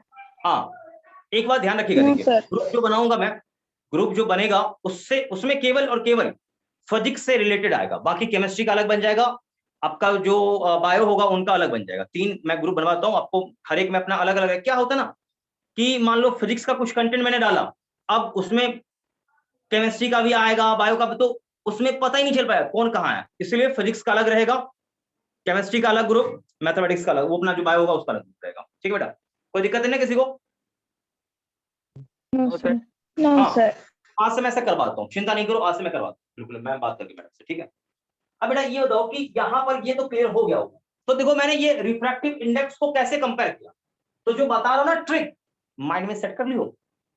देखिए 2 मॉलिक्यूल लेंगे हम, देखिए 2 मॉलिक्यूल किसी का भी, चाहे इसका इसका पकड़ लो। तो ये बेटा ये कौन सा, ये मॉलिक्यूल 1 है और ये मॉलिक्यूल 2 है। दोनों के बीच में बेटा सेपरेशन कितना है? R है सेपरेशन या D सेपरेशन मान लो। सेपरेशन बिटवीन मॉलिक्यूल्स कितना? D। ये मॉलिक्यूल 1 और ये मॉलिक्यूल 2, तो 2 मॉलिक्यूल के बीच का सेपरेशन D है। तो जो ये म्यू है ना बेटा, म्यू इनवर्सली प्रोपोर्शनल होता है D का, ये ध्यान रखिएगा। मतलब आप ये समझिए कि यहां पर जितना D कम होगा बेटा रिफ्रैक्टिव इंडेक्स उतना ही ज्यादा हाई होगा। आप में से किसी बच्चे को कोई तकलीफ है बोलो? सर एक बार नो फिर से सर। रिपीट कर दीजिए। एक सेकंड, आई विल रिपीट। देखिए ये मॉलिक्यूल और ये मॉलिक्यूल, 2 मॉलिक्यूल किसी का भी लेते, जनरलाइज आपको समझाने के लिए मैं बता रहा हूं, जनरलाइज समझाने के लिए मैं। तो 2 मॉलिक्यूल किसी भी मैंने मीडियम का उठा लिया, सडनली ऐसे उठा लिया कि भाई पानी ही था, वाटर ही था, उसके 2 मॉलिक्यूल को मैंने उठा लिया। तो 2 मॉलिक्यूल के बीच में एक फिक्स डिस्टेंस होता है, उससे थोड़ा बहुत कम अलग होता है, लेकिन एवरेज निकालोगे तो 2 मॉलिक्यूल के बीच का सेपरेशन आपको डी ही हमेशा हर एक में मिलेगा। किसमें, वाटर के किसी भी आप 2 मॉलिक्यूल पकड़ो, डिस्टेंस क्या मिला, डी मिला। तो मैंने ये डिस्टेंस, भाई ये जो भी डिस्टेंस है पता लगाया, और जब चेक किया, मतलब हर एक में ये, जिसे वाटर के लिए निकाला, हर एक के लिए निकाला, मैंने चेक किया, तो मुझे एक जनरल रिलेशन मिला। जनरल रिलेशन क्या मिला कि आप ये समझो कि दो मॉलिक्यूल के बीच का सेपरेशन रिफ्रैक्टिव इंडेक्स का इनवर्सली प्रोपोर्शनल है। ये जनरलाइज में बता रहा हूं, जनरलाइज आप ऐसा समझ लो, ठीक है। तो आप ये समझो कि यहां पर आप, इधर मैं समझाता हूं साइड में, फिर मैं आपको थोड़ा सा नोट करवा दूंगा, चिंता नहीं। बेटा आप ये बताओ कि यहां पर ये एयर के मॉलिक्यूल लेता हूं, ये A1 मॉलिक्यूल और ये A2 मॉलिक्यूल, दोनों के बीच का सेपरेशन मैंने बोल दिया भाई DA है। और एक वाटर लेता हूं, यहां वाटर का मॉलिक्यूल है, ये A वाटर और ये A वाटर 2, मतलब ये देखिए, ये एयर का मॉलिक्यूल है और ये वाटर का नीचे मॉलिक्यूल है। मतलब मैं ये करता हूं, ऐसे करता हूं कि वाटर मतलब क्या, W1 और ये W2, दो मॉलिक्यूल्स हैं, इसके बीच का सेपरेशन क्या है, DW। बेटा देख के बताओ कि वाटर और एयर के दो मॉलिक्यूल लिया, दोनों में ये सेपरेशन सबसे कम किस में होगा, वाटर के मॉलिक्यूल के बीच का या एयर के मॉलिक्यूल के बीच का। वाटर के मालिक। वाटर के मॉलिक्यूल का सेपरेशन कम हो। अब आप ये समझो, यहां समझो देखो, इसको देख के क्या लग रहा है कि नीचे वाले टर्म को बेटा कम करेंगे तो ये क्या होगा, ज्यादा होगा। नहीं आया बात समझ में। आप यहां समझो कि डी कम होगा बेटा तो म्यू ज्यादा होगा कि नहीं होगा, बोलो। होगा। इनवर्सली है ना। Yes sir. अरे Yes, sir. इनवर्सली में बेटा यही होता है ना, इनवर्सली है। इनवर्सली क्या होता है, इसको घटाओगे तो ये बढ़ेगा, इसको बढ़ाओगे तो ये घटेगा। नहीं आया बात समझ में, क्या बोलो। आ गया सर। आगे सर। हाँ, सर समझ में आ गया। हाँ सबको आ गया ना बेटा, सबको आ गया। Yes sir. Yes sir. सबको ठीक है। तो अब यहाँ गौर से देखो कि DW कम है किससे, DA से। तो अब ये समझो जिसमें सेपरेशन कम, उसका रिफ्रैक्टिव इंडेक्स क्या होगा बेटा, ज्यादा होगा। समझ में आ गया, बोलो। Yes sir. कोई दिक्कत है ना किसी बच्चे को। नो। नहीं सर। हाँ देख बेटा, किसी को लग रहा है तकलीफ है, इसमें परेशानी है, तो आप मुझे कह देना, मैं बिल्कुल अच्छे। अच्छा एक सवाल और आपसे मैं पूछ रहा हूं, ग्लास यानी शीशा, ग्लास यानी शीशा, शीशे और पानी के बीच में कंपैरिजन करता हूं, तो शीशे का रिफ्रैक्टिव इंडेक्स ज्यादा होगा बेटा या वाटर का रिफ्रैक्टिव इंडेक्स ज्यादा होगा, बोलो। शीशा का ज्यादा होगा। वाई,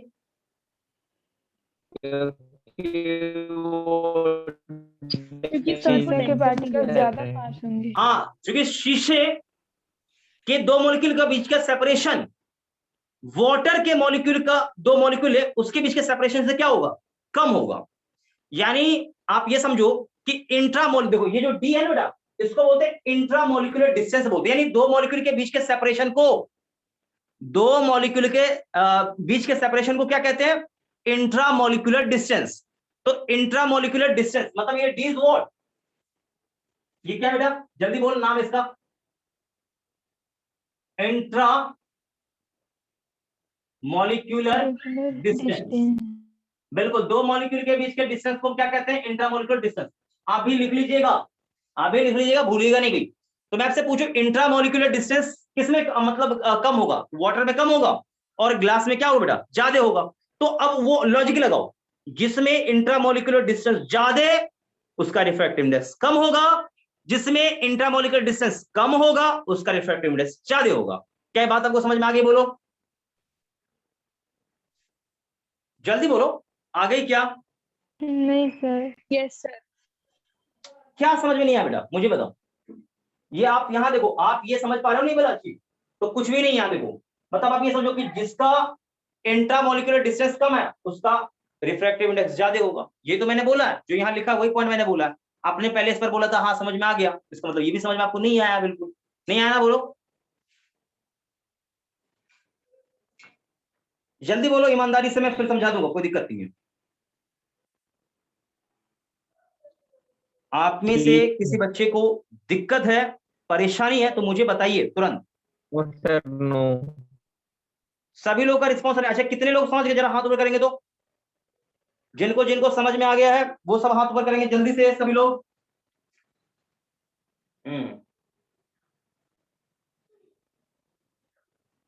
बाकी सभी का आ गया, एक को छोड़ के, यानी कौन है भाई, ये माया कुमार।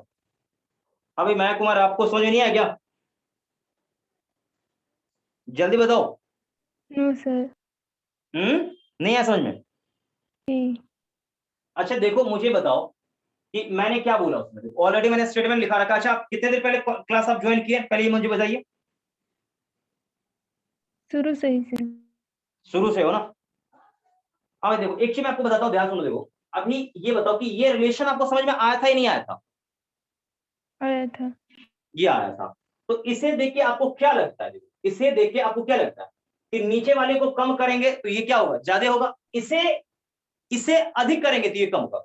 ये रिलेशन आपको समझ नहीं है? इनवर्सली में ऐसा होता है, इनवर्सली प्रोपोर्शनल जब कभी हो तो इसको घटाओगे तो ये बढ़ेगा। ये रिलेशन पता नहीं चला क्या अभी भी? पता चल गया सर। चल गया। अच्छा ऐसे नहीं पता चला तो मैं आपको एक तरीका और बताता हूँ। देखो रिफ्लेक्शन मैं बाद में समझा दूंगा अच्छे से, पहले इसी पे मैं आपको समझाता हूँ। देखो छोड़ो, दिमाग नहीं लगाना उसपे, दिमाग नहीं लगाना। देखो यहाँ सबसे पहले मुझे बच्चा लोग ये बताओ, सुनना अच्छे से, कोई ज्यादा कुछ खास ऐसा नहीं है कि mu equal to something constant के अपॉन डी, ऐसा कर सकते बोलो? Yes sir. कर सकते ना, बोलो हाँ सर कर सकते हैं हम, ऐसा नहीं। अब आप समझिएगा सही से, समझिएगा सही। क्या बेटा कोई दिक्कत इसमें? कर सकते कि नहीं कर सकते बोलो? कर सकते हैं। सर हाँ कर सकते हैं। तो अब देखो म्यू इंटू डी बराबर कांस्टेंट, सबके लिए जनरलाइज, सबके लिए चकाचक है। अब आप यहां समझिएगा समझिएगा। देखिए इन दोनों में मैं दिमाग लगाऊं, देखो इन दोनों में दिमाग लगाऊंगा, ठीक है? तो इसके लिए म्यू ए है रिफ्रैक्टिव इंडेक्स, इसके लिए क्या है, म्यू वाटर है। तो सुनिएगा बेटा, ध्यान से सुनिएगा। Mu air into d air बराबर mu water into d water. I hope सभी लोग समझ चुके होंगे। किसी बच्चे को कोई दिक्कत इसमें बोलो यहां तक में? No sir. हाँ दिक्कत नहीं है आपको, चलिए। तो यहां देखिए नेक्स्ट बेटा, यहां पर आप ऐसा तो कर सकते हो कि डी, यहां पर देखो आप म्यू एयर बाय क्या चीज, म्यू वाटर बराबर से क्या होगा, D W by D A. यहां तक ऐसा कर सकते हो बेटा, जल्दी बताओ। यहां तक समझ नहीं है क्या ये वाला, बोलो। आ गया सर। अब ये मुझे बताओ कि इन दोनों में कौन ज्यादा है, नीचे वाला ज्यादा है कि ऊपर वाला ज्यादा है? देख के बोलता हूं। वाटर। मतलब आप ये समझो, आप यहां समझो, यहां देखो, इसको छोड़ यहां देखो, आप ऐसा समझो, आप यहां ऐसा समझो कि दोनों में कौन ज्यादा है, बोलो जल्दी बोलो। ये ज्यादा है कि ये ज्यादा है? D W. डी डब्ल्यू ज्यादा है, ये ना, ये ज्यादा है सेपरेशन क्या? जवाब नहीं आ रहा आप लोगों का सही से मुझे। बेटा मैं आपसे पूछ कह रहा हूं, मेरी बात को ध्यान सुनिएगा। इंट्रा मॉलिक्यूलर डिस्टेंस कहां ज्यादा है, एयर के मॉलिक्यूल के बीच का या वाटर के मॉलिक्यूल के बीच का? वाटर के मॉलिक्यूल के बीच का। कंफर्म हो? नहीं, एयर के मॉलिक्यूल के बीच का। एयर, फिर अभी एयर कह रहे हो तो वाटर कह रहा है। मुझे लग रहा है कि आप सभी लोग बिल्कुल कंफ्यूज हैं। मॉलिक्यूल के बीच का। नहीं पहले एयर एक के मॉलिक्यूल का। अच्छा एक मिनट, अभी कुछ देर पहले आपने क्या बोला था कि वाटर के मॉलिक्यूल के बीच का सेपरेशन ज्यादा था, बोला था ना? सभी लोग बोलो ईमानदारी से, डिस्टेंस बोला था ना? हाँ बोलो। Yes sir. बिल्कुल। लेकिन आप जरा दिमाग को बिल्कुल, आपने बिल्कुल बचपन की क्लास में आपने पढ़ा होगा कि भाई इंट्रामोलिकुलर सेपरेशन मतलब गैस, जैसे मान लो एयर के मॉलिक्यूल क्या होते हैं, बहुत दूर दूर होते हैं, यानी जो गैस होते हैं, गैसेस मॉलिक्यूल के बीच का सेपरेशन बहुत दूर होता है, उससे कम, बहुत क्लोज आया तो लिक्विड बनेगा, और क्लोज आ गया तो क्या हुआ, सॉलिड बन गया। आपने पढ़ा होगा बचपन की क्लास में ये सब चीज, ऐसा नहीं कि नहीं पढ़ा होगा ये चीज। तो वो आप लॉजिक लगा के भी कह सकते थे कि भाई एयर के मॉलिक्यूल के बीच का सेपरेशन ज्यादा होगा, ये कम होगा। मतलब आप यहाँ गौर से देखो, आप यहाँ गौर से देखो, ध्यान देखो, तो डी वाटर यानी ये चीज छोटा होगा किससे, डी ए से। क्या ये बात आपको समझ में नहीं आया, बोलो? आ गया सर। सर आ गया। तो D W by D A less than 1, इसको डिवाइड कर दिए। ये बच्चों क्लियर है, बोलो? Yes sir. तो बेटा ये भी चीज क्या है, 1 से छोटा है ये, बोलो? हाँ यस। अरे यही से यहाँ लिखा ना, ये 1 से छोटा है। अब ये दोनों बराबर है बेटा, ये दोनों बराबर है, तो ये 1 से छोटा है तो ये भी क्या होगा, यहां पर म्यू ए बाय म्यू क्या था, mu A by mu water, ये भी बेटा क्या होगा 1 से छोटा होगा, बोलो। अब यहां से एक बात मुझे चल गया पता कि ये चीज छोटा Yes, होगा sir. किससे, म्यू वाटर से। देखो प्रूफ मैंने कर दिया, ये मैथमेटिकली मैंने प्रूफ कर दिया ये चीज कि ये देखो ऐसा है। लेकिन इतना लंबा चौड़ा मैं कह रहा हूं बेटा, एकदम दिमाग नहीं लगाओ, आप बस यहीं पर खत्म कर सकते हो कहानी को। कैसे, देखो यहां पर ये एक रिलेशन आपको पता चला, इस रिलेशन से क्या पता चला कि जिनके बीच का सेपरेशन कम उनका रिफ्रैक्टिव इंडेक्स हाई होगा। आप इसको याद कर लीजिए, अच्छे से दिमाग में सेट कर लीजिए, एकदम मैंने अच्छे से बता दिया इस चीज को। तो जिनका इंटरमोलिकुलर डिस्टेंस कम उनका रिफ्रैक्टिव इंडेक्स ज्यादा। तो मैं आपसे पूछूंगा भाई कि मैंने लिया यहाँ पर ग्लास और मैंने लिया वाटर, तो ग्लास का रिफ्रैक्टिव इंडेक्स ज्यादा होगा कि वाटर का होगा, जल्दी बताओ। ग्लास का। ग्लास का ज्यादा होगा, सिंपल सी बात है, क्योंकि ग्लास के मॉलिक्यूल बीच सेपरेशन क्या होगा, बहुत कम होगा। क्लियर है, बोलो जल्दी से। Yes Yes, sir. Yes, sir. हाँ बेटा, तो अब एक समस्या ये है कि मैंने यहाँ पर बहुत सारा लिख दिया है अभी, ठीक है ना। तो पहले आप क्या करिए, पहले रिफ्रैक्शन लिख लीजिए, ठीक है। तो रिफ्रैक्शन अच्छे से यहाँ ये पूरा मतलब नोट करने में दिक्कत भी होगा क्या, बोलो बेटा, जवाब नहीं आ रहा, देखो आप यहाँ से नोट करना No, स्टार्ट sir. करो, ठीक, यहाँ से यहाँ तक Yes, नोट कर sir. लो, यहाँ से यहाँ तक करो Yes, नोट। अब यहाँ हो जाए फिर इसके बाद यहाँ से लेकर यहाँ तक नोट कर लेना, ठीक है। तो 1 नंबर में यहाँ से यहाँ, 2 नंबर में यहाँ से यहाँ, 3 नंबर में ये और 4 नंबर ठीक इसके नीचे। क्लियर हो गया बेटा, जल्दी बोल। Yes, sir. आराम जल्दी करो जल्दी करो, पड़ेगा थोड़ा. कोई बात नहीं बेटा, कोई बात नहीं, कोई बात नहीं, आराम से नोट करो, कोई दिक्कत नहीं है। लेकिन कुछ लोग बीच में मतलब ऑनलाइन आ रहे हैं, ये कुछ लोग जा रहे हैं, ये बहुत गलत आदत है। क्योंकि ये बात मैं कह रहा हूँ कि जो लोग आ रहे हैं एक करके फिर जा रहे हैं, उनको बहुत दिक्कत होगा। क्लास अटेंड करिए, तो पूरा रेगुलर क्लास अटेंड करिए, अदरवाइज दिक्कत होगी।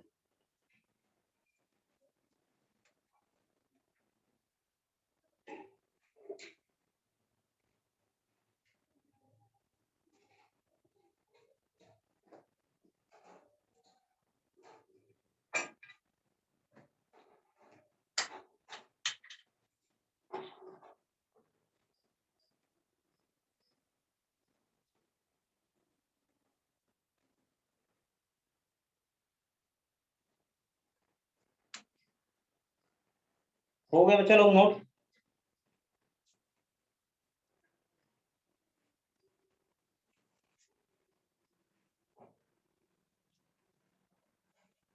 देखो ये बेटा ये सब कुछ छोटा छोटा मैंने करवा दिया आप लोगों को, डेफिनेशन सब। तो एक चीज ध्यान रखिएगा, इमेज का फॉर्मेशन रिफ्रैक्शन के भी थ्रू होता है, ठीक, और एक है रिफ्लेक्शन, रिफ्लेक्शन के थ्रू भी इमेज का फॉर्मेशन होता है।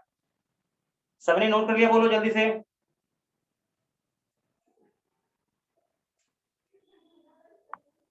Yes, sir. हो गया. सभी लोग जवाब देंगे, सभी लोगों ने कर लिया नोट। Yes sir. चलो सभी लोगों का हो गया नोट, ठीक है बेटा। तो इसको इरेज करता हूं मैं, ठीक है। इरेज करने के बाद आगे बढ़ते हैं, मैं आपको समझाता हूँ। देखो ध्यान सुन के चलना भी अच्छे से, ध्यान से सुनना अच्छे से। तो देखो ये रिफ्रैक्शन का कहानी आपको समझ में आ गया। तो इमेज के फॉर्मेशन को हम देखें तो इमेज का फॉर्मेशन क्या हो सकता है, 2 तरीके से हो सकता है, ठीक। एक रिफ्रैक्शन से हो सकता है और एक रिफ्लेक्शन से हो सकता है। तो रिफ्लेक्शन के थ्रू जो इमेज हम बनाएंगे बच्चों, वो कहां कहां बनाएंगे, यही चीज मैं आपको बताना चाह रहा हूं। ध्यान से सुनते चलिएगा, ठीक है। यहां देखिए अच्छे, यहां देखो। तो एक मैंने आपको बोला यहां पर एक होता है रिफ्लेक्शन, ठीक। रिफ्लेक्शन क्या होता है बच्चों, आपको पता है ना, बोलो रिफ्लेक्शन क्या होता है। Yes, sir. देखो जिसको नहीं पता बेटा आप नोट कर लीजिएगा, रिफ्लेक्शन क्या होता है। देखिए ये एक प्लेन सरफेस है, प्लेन सरफेस, इस पर लाइट गिरा और ये लाइट ठीक उसी मीडियम में वापस आ गया, ठीक है। लाइट गिरा ठीक इसी मीडियम में वापस आ गया, और ये नॉर्मल है, ये एंगल आई, ये एंगल आर, ठीक है। आई बराबर क्या होता है, आर। तो आप ऐसा समझिए यहां पर कि लाइट गिरा, मीडियम यहां चेंज नहीं हुआ। देखो इधर का मीडियम और इधर का मीडियम अलग है, मीडियम नहीं बदला है। लाइट गिरा, बैंड करके उसी में आ गया, उसी मीडियम में आ गया, सेम मीडियम। ये एयर था तो एयर में आ गया, वाटर था तो वाटर में आ गया। तो इसी फेनोमेना को कहते हैं बेटा रिफ्लेक्शन कहते हैं। क्या बोलते हैं, जल्दी से बोलो, रिफ्लेक्शन कहते हैं बच्चों। ये बात आपको समझ में आ गई, बोलो। Yes, sir. yes sir, हाँ लिख लो इसे सर। बेटा, इसे लिख लो, इसे लिख लो। भूल जाओगे आप आगे।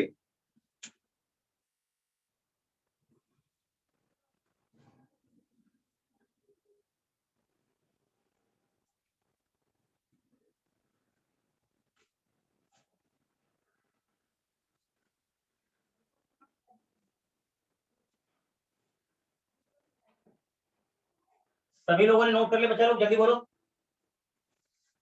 Yes sir. यस सर हो। चलिए अब आगे बढ़ते हैं।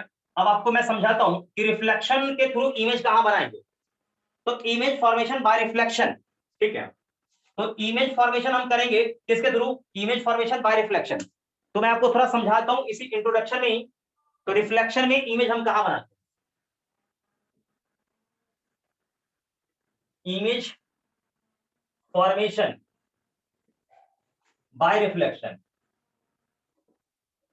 देखिए बेटा ध्यान देखिएगा, देखिए इसमें कहां कहां करोगे। तो पहला आपका आएगा सीधा, मैं बात करूं सीधा होता है इसमें मिरर।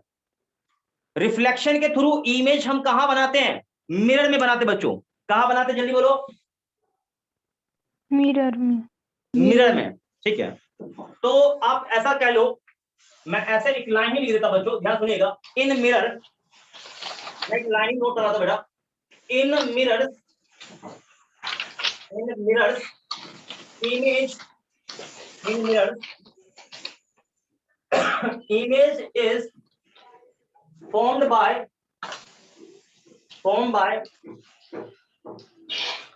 रिफ्लेक्शन। मतलब मिरर में इमेज का फॉर्मेशन रिफ्लेक्शन के थ्रू होता है।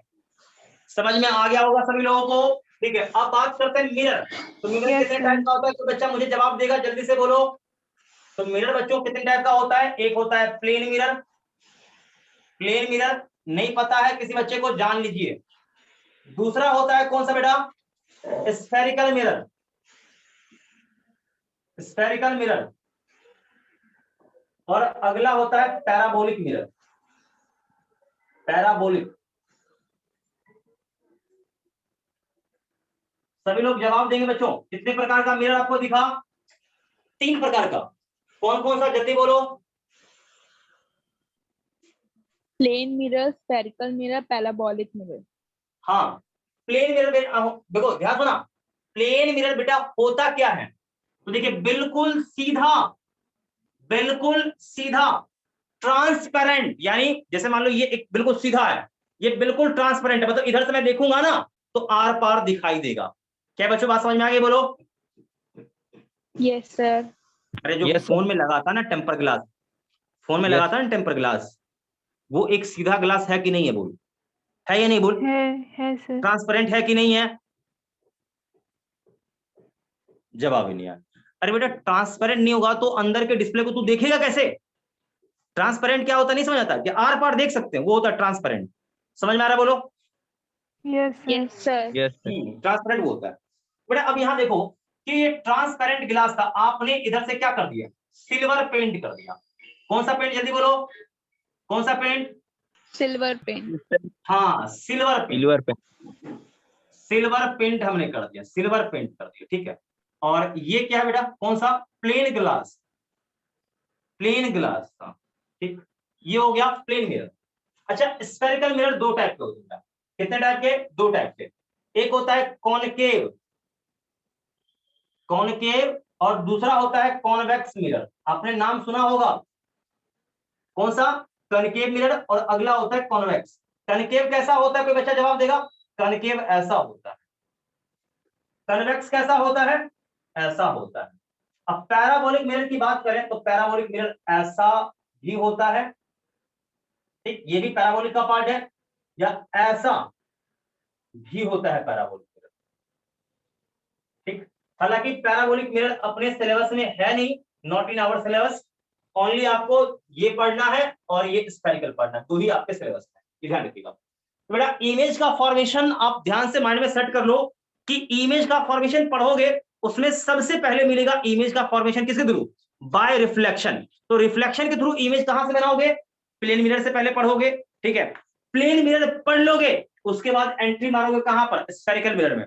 तो बेटा स्फेरिकल मिरर में भी इमेज का फॉर्मेशन 2 तरीके से होगा, एक किसके थ्रू, कनकेव के थ्रू, और एक होगा कॉन्वेक्स के थ्रू। दोनों के थ्रू अपने को पढ़ना है। क्या मुझे ये पढ़ना है? आंसर आएगा नो, ये नहीं पढ़ना है। ठीक है बच्चों, ये आपको समझ में आ रहा है कि क्या क्या पढ़ना है अपने को? Yes sir. हाँ बेटा, नोट कर लो, जल्दी से नोट करो, जल्दी से जल्दी से। बस एक लास्ट है, रिफ्रैक्शन में क्या क्या आता है, उसके थ्रू क्या पढ़ना है, वो पढ़ा दिया, समझो इंट्रोडक्शन खत्म आपका। आज बेटा देख लो, पूरा जो लेक्चर है क्या पढ़ना है क्या नहीं पढ़ना है, बस इसी पर है। लेक्चर नंबर जो 2 हमारा होगा बेटा, वो प्रॉपरली समझो कि इसमें जो छोटे मोटे डेफिनेशंस हैं, क्या क्या डेफिनेशन, जैसे लाइट क्या होता है, रे क्या होता है, बीम क्या होता है, कन्वर्जिंग बीम क्या है, डाइवर्जिंग बीम क्या है, ऑब्जेक्ट क्या है, इमेज क्या है, मतलब रियल ऑब्जेक्ट क्या होता है, रियल वर्चुअल ऑब्जेक्ट क्या होता है, रियल इमेज क्या है, वर्चुअल इमेज क्या है, ये इन सभी चीजों को हम डिस्कशन करेंगे अगले सेशन में। और देखता हूं कि आज जितना कंप्लीट हो पाए उतना मैं करवा दूंगा। ठीक है बेटा, कोई दिक्कत नहीं ना? No sir. हाँ, इसे मिटा दूं, जल्दी बोलो। Yes sir. चलिए इसको इरेज करते हैं, सभी लोगों का हो गया होगा। अच्छा बच्चों, एक सवाल मैं पूछता हूं, कल को आपसे कोई किसी ने पूछ दिया ऑब्जेक्टिव क्वेश्चन कि मिरर में, ध्यान सुना, मिरर में इमेज का फॉर्मेशन हम किसके थ्रू करते हैं? कोई बच्चा जवाब देगा? शांत हो गया। मिरर्स में हम इमेज का फॉर्मेशन कौन से Object. फेनोमेना के थ्रू करते हैं? रिफ्लेक्शन। रिफ्रैक्शन। हाँ, लाइट के रिफ्लेक्शन फेनोमेना के कारण, मतलब लाइट के किस घटना के कारण? तो आंसर आएगा रिफ्लेक्शन। ओके, अब हम आगे बढ़ते हैं। अगला है बेटा, ध्यान सुनिएगा, इन लेंस और लेंस कॉमा प्रिज्म, प्रिज्म और other refracting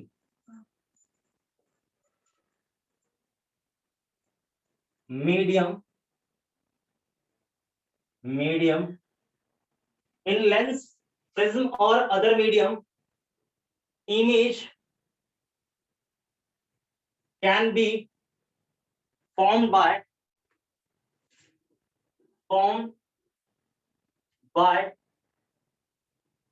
refraction, refraction of light। देखिए चलो, यहां पर एक सवाल आया है, एक पॉइंट है यहां, ध्यान सुनिएगा, कि लेंस हो या आपका प्रिज्म हो या कोई मीडियम हो, कौन सा मीडियम? रिफ्रैक्टिव मीडियम कोई हो सकता है, आई डोंट नो मैं क्या ये, तो आगे चल के पूरा क्लियर हो जाएगा। तो किसी मीडियम में या फिर लेंस के थ्रू, यानी बाय लेंस या बाय प्रिज्म और अदर मीडियम, ठीक है, मतलब बाय लेंस में करता हूं, बाय लेंस, ठीक है, by lens, by lens, by prism और अदर मीडियम के थ्रू जो इमेज का फॉर्मेशन होता है वो क्या होता है? बाय रिफ्रैक्शन होता है।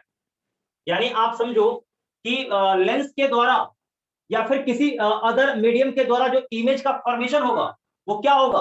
रिफ्रैक्शन के द्वारा होगा, थ्रू द रिफ्रैक्शन। यानी बाय लिखो या थ्रू द रिफ्रैक्शन लिख लो। क्या बच्चों ये पॉइंट क्लियर? बोलो। Yes sir. तो ये एक बहुत ही बेहद इंपॉर्टेंट पॉइंट है, ध्यान रखिएगा। तो अब बच्चों ये समझो कि लेंस यहां पर बहुत सारे टाइप के होते हैं।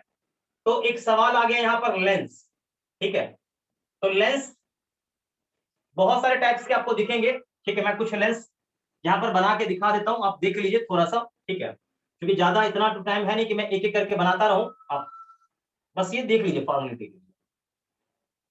जैसे ये कॉन्वेक्स, ये कौन सा? Concave, plano convex,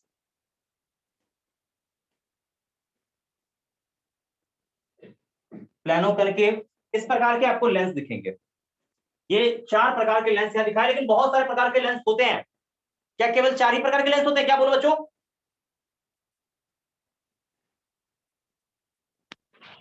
convex, concave, plano convex, plano concave. बच्चों जवाब नहीं आ रहा है। लेंस कितने टाइप के होते हैं, जल्दी से बोलो। सभी लोग बिल्कुल सन्नाटे में चले गए। मैंने आपसे सवाल पूछा बेटा, लेंस कितने टाइप के होते हैं? 4। 4 नहीं होता बेटा, बहुत सारे टाइप्स का होता है। सीधा जवाब दो, बहुत सारे टाइप्स का लेंस होता है, बहुत सारे टाइप्स का होता है। आप सीधा कहिए ऐसा, बहुत सारे टाइप्स का होता है, ठीक है। जिसमें मुख्यतः ये, इसको देखो, इसको बोलते हैं, देखो इधर से भी कॉन्वेक्स है, इधर से भी कॉन्वेक्स है, इधर से भी कॉन्वेक्स, इधर से भी कॉन्वेक्स, इसको बोलते हैं बाय कॉन्वेक्स, ठीक। इधर से भी कॉनकेव, इधर से भी कॉनकेव, इसको बोलते हैं बाय कॉनकेव, ठीक। और इधर से प्लेन मतलब प्लानो, इधर से कन्वेक्स तो प्लानो कन्वेक्स, इधर से प्लेन, और ये क्या हुआ इधर से कनकेव तो प्लानो कॉनकेव। क्या बच्चों बात समझ में आ गई, बोलो। Yes sir. हाँ देखो, एक बात ध्यान रखना, कल को हो सकता है कि ऐसा भी हो जाए तो भी यही नाम रहेगा। ऐसा नहीं कहना कि कॉन्वेक्स प्लेनो, ऐसा मत बोल देना। ऐसा भी रहे तो भी वही नाम है। आप ऐसे उल्टा घुमा दो, उससे क्या फर्क पड़ता है। इसका ऐसा नहीं कि भाई ऐसे घुमा दिए तो नाम इसका उल्टा हो जाएगा, नहीं, नाम एक ही होगा, ठीक है। जैसे इसमें क्या किया मैंने कि इधर से ऐसा कर दिया, इधर से ऐसा हो गया, इसका मतलब क्या नाम उल्टा हो जाएगा कि कनकेव प्लेनो हो जाएगा नाम, बोलो। नो बोलना, समझा नहीं क्या अभी भी? नो सर, समझ गए। हाँ ले भी लो। हाँ एक और बात, देखो एक और बात। बेटा आपने नाम सुना है प्रिज्म का, सुना है, बोलो। Yes sir. प्रिज्म में कितने सरफेस होते हैं? सरफेस। देखो मैं आपको थोड़ा समझाऊं तो प्रिज्म में कितने सरफेस होते हैं आपको समझ में आ जाएगा। देखो अभी गिनती करो कितने सरफेस है। ये एक प्रिज्म है, चल 6 कितने सरफेस? हाँ 6 6। 6। एक, हाँ एक नीचे का 2, एक इधर सिलेंडर वाला साइड का कितना 3, एक इधर वाला 4 और एक इधर वाला 5। नहीं समझ में आया? नहीं है, बोलो। देखो मैं समझाता हूं, मैं समझाता हूं बेटा, ध्यान सुना, देखो मैं समझा रहा हूं। सबसे पहले बेटा देख, एक ये सरफेस होगा, जल्दी बोलो। Yes yes sir. सर। अरे दिक्कत है क्या इसमें, बोलो। नहीं। नो हाँ सर। इसके बाद देखो एक, आप ऐसा समझो कि एक ये वाला सरफेस भी तो होगा, ऐसे करता हूं इसको मैं थोड़ा सा,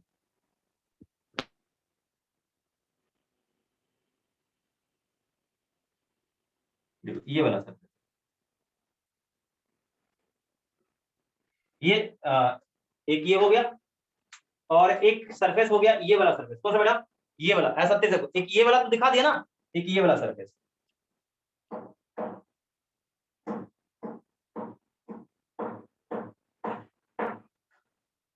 दिख रहा है बेटा? जल्दी बोल।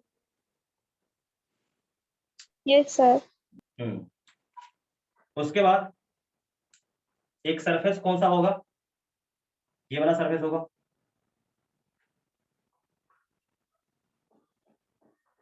दिख रहा है? बोलो जल्दी बताओ। Yes sir. Yes sir. हाँ और एक नीचे का होगा, एक नीचे वाला। कितने सरफेस हो गए टोटल, गिनती करो। 5 5 सरफेस। 5। एक सरफेस, एक इधर अंदर वाला कितना 2, एक इधर वाला 3, एक नीचे वाला और एक इधर वाला, 5 सरफेस होते हैं।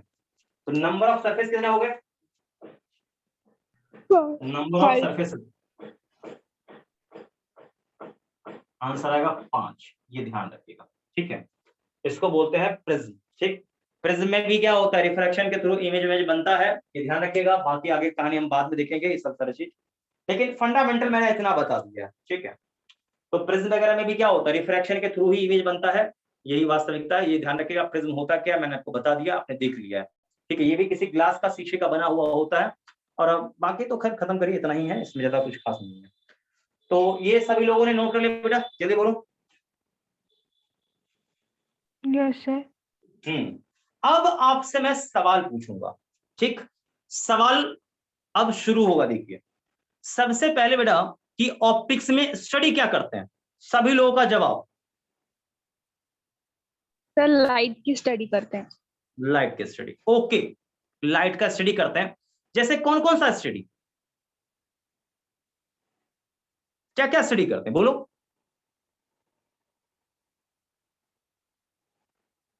बिल्कुल शांत नहीं होना बेटा, जवाब देना, सही से अच्छे से जवाब दोगे तभी मुझे भी लगा हाँ बच्चा लोग समझ रहा है। बताइए हम सर, क्या image क्या लाइट का formation. स्टडी करते हैं। Image formation. इमेज फॉर्मेशन भी है बेटा, और मैंने सीधा ऑप्टिक्स बोला है, कोई स्पेसिफिक चैप्टर का नाम नहीं लिया, मैंने सीधा बोला है ऑप्टिक्स बोला है। ठीक, तो सीधा ऑप्टिक्स बोलूंगा तो आप बोलेंगे कि भाई study of image formation, shadow formation and physical properties of light. ठीक, और या फिर बिहेवियर ऑफ लाइट, लाइट का बिहेवियर कैसा है, उसका फिजिकल नेचर कैसा है, ये स्टडी हम करेंगे। क्या बच्चों ये बात क्लियर है, बोलो।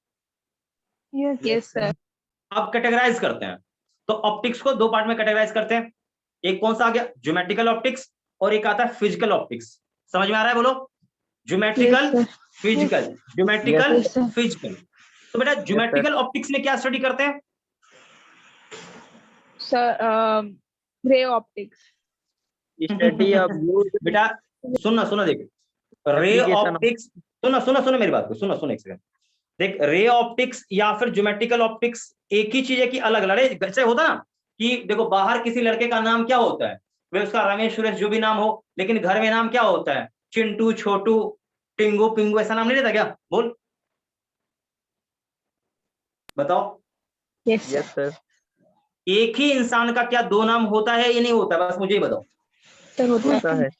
होता ना, तो वही बात है, ये जो आपको मैंने लिखा था ज्योमेट्रिकल ऑप्टिक्स या फिर रे ऑप्टिक्स, वो दोनों एक ही है, नाम दो हैं।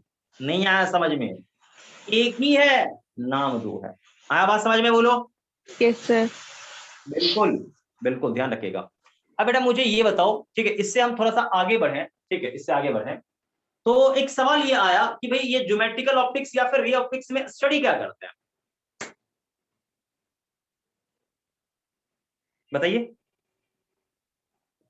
सर रे ऑप्टिक्स में इमेज फॉर्मेशन और लाइट के एप्लीकेशन को स्टडी करते हैं। इमेज फॉर्मेशन और लाइट के एप्लीकेशंस को स्टडी करते हैं। लाइट, देखो एक बात बताऊं कि आप ये बोलो कि सिंपली एप्लीकेशन और यूजेस ऑफ हम लाइट पढ़ते हैं, ये आप कह लीजिए बहुत अच्छा स्टेटमेंट है, कोई दिक्कत नहीं, आपने बिल्कुल सही बोला। लेकिन इसमें एक और बात ये है, भाई यूजेस क्या है, एप्लीकेशन क्या है, सवाल ये खड़ा होता है। तो आप ये कहेंगे कि भाई यूजेस या एप्लीकेशन होता है इमेज फॉर्मेशन, शैडो फॉर्मेशन, या फिर विजुअलाइजेशन ऑफ एन ऑब्जेक्ट। ठीक है, मतलब यूजेस की मैं बात करूं तो पहला हो गया कि इमेज फॉर्मेशन, दूसरा शैडो फॉर्मेशन, तीसरा विजुअलाइजेशन ऑफ एन ऑब्जेक्ट, ध्यान रखिएगा। तो यहाँ पर तीन एप्लीकेशन दिख रहे हैं यहाँ पर, ठीक है। तो जिसमें पहला है बेटा इमेज फॉर्मेशन, इमेज का फॉर्मेशन। अब ये इमेज का फॉर्मेशन होता कैसे है, तो मैंने सिंपल सा एक स्टेटमेंट दिया था, लेकिन आप याद करिएगा कि कहीं पर रिफ्रैक्शन या रिफ्लेक्शन हो रहा हो, रिफ्लेक्शन या रिफ्रैक्शन हो रहा हो, तो उसमें रिफ्रैक्टेड या रिफ्लेक्टेड रे आपस में इंटरसेक्ट करता है, तो वो इमेज बनता है। तो ये फिनोमेना आप पढ़ोगे ज्योमेट्रिकल ऑप्टिक्स में। दूसरा होता है शैडो फॉर्मेशन। तो शैडो फॉर्मेशन, जैसे मैं यहाँ खड़ा हूं तो मेरा शैडो कहीं ना कहीं बनेगा, तो ये एक है टर्म है, लेकिन इसे हमें स्टडी नहीं करना बिकॉज ऑफ ये अपने सिलेबस में नहीं है। और अगला विजुअलाइजेशन, तो आप जान ही रहे हो, किसी कोई भी चीज आप देख रहे हो वो लाइट के थ्रू आप देख रहे हो, ठीक है। तो आगे बढ़ते हैं इसमें। तो बच्चों अब यहाँ बात आती है कि भाई अगला आपका था फिजिकल ऑप्टिक्स। तो फिजिकल ऑप्टिक्स में स्टडी क्या करते हो, लाइट के बिहेवियर को, लाइट के नेचर को स्टडी करते हो कि लाइट किस चीज से बना हुआ है, लाइट है क्या, व्हाट इज लाइट। तो आंसर आता है भाई लाइट क्या है, वेव है या पार्टिकल है, क्या है, ये सब चीज। तो यहाँ पर फिजिकल ऑप्टिक्स में ये स्टडी करना है लाइट के नेचर को, लाइट के बिहेवियर को, लाइट है क्या, लाइट किस चीज से बना हुआ है बच्चों। और हम आगे बढ़े इससे थोड़ा सा, तो लाइट यहाँ पर जो फिजिकल ऑप्टिक्स है इसको दो पार्ट में डिवाइड करते हैं। तो बेटा फिजिकल ऑप्टिक्स के दो पार्ट हो गए, तो दो पार्ट में कौन कौन सा है, बोलो। सर वेव ऑप्टिक्स और क्वांटम ऑप्टिक्स। बिल्कुल, वेव ऑप्टिक्स और क्वांटम ऑप्टिक्स। तो वेव ऑप्टिक्स में क्या पढ़ना है, वेव नेचर। हाँ, लाइट के हम वेव नेचर को पढ़ेंगे, वेव बिहेवियर को पढ़ेंगे बच्चों। वेव ऑप्टिक्स में लाइट के वेव नेचर या फिर उसके वेव बिहेवियर को हम पढ़ेंगे बच्चों, ठीक है। ये ध्यान रखिएगा, बहुत ही सिंपल, बहुत ही बढ़िया स्टेटमेंट है। और हम आगे बढ़े इसमें, ठीक है। तो अगला था क्वांटम ऑप्टिक्स। तो क्वांटम ऑप्टिक्स में लाइट के हम पार्टिकल नेचर को स्टडी करेंगे, इस बात का ध्यान रखिएगा, पार्टिकल नेचर या फिर लाइट के क्वांटम नेचर को स्टडी करेंगे। बट क्वांटम ऑप्टिक्स अपने सिलेबस का हिस्सा नहीं है, ऑलरेडी मैंने आपको पहले भी बता रखा है। Is that okay? Yes sir. Yes sir. ठीक है, तो यहां पर ये कहानी इधर का खत्म होता है। अब हम आगे बढ़ते हैं। तो इमेज फॉर्मेशन में आपको मैंने पहले बोला कि दो प्रकार से इमेज का फॉर्मेशन हो सकता है। पहला आपका था क्या चीज, कि रिफ्लेक्शन के थ्रू इमेज का फॉर्मेशन, दूसरा था रिफ्रैक्शन के थ्रू इमेज का फॉर्मेशन। तो ये रिफ्लेक्शन क्या होता है बच्चों, तो बच्चा मुझे बताएगा।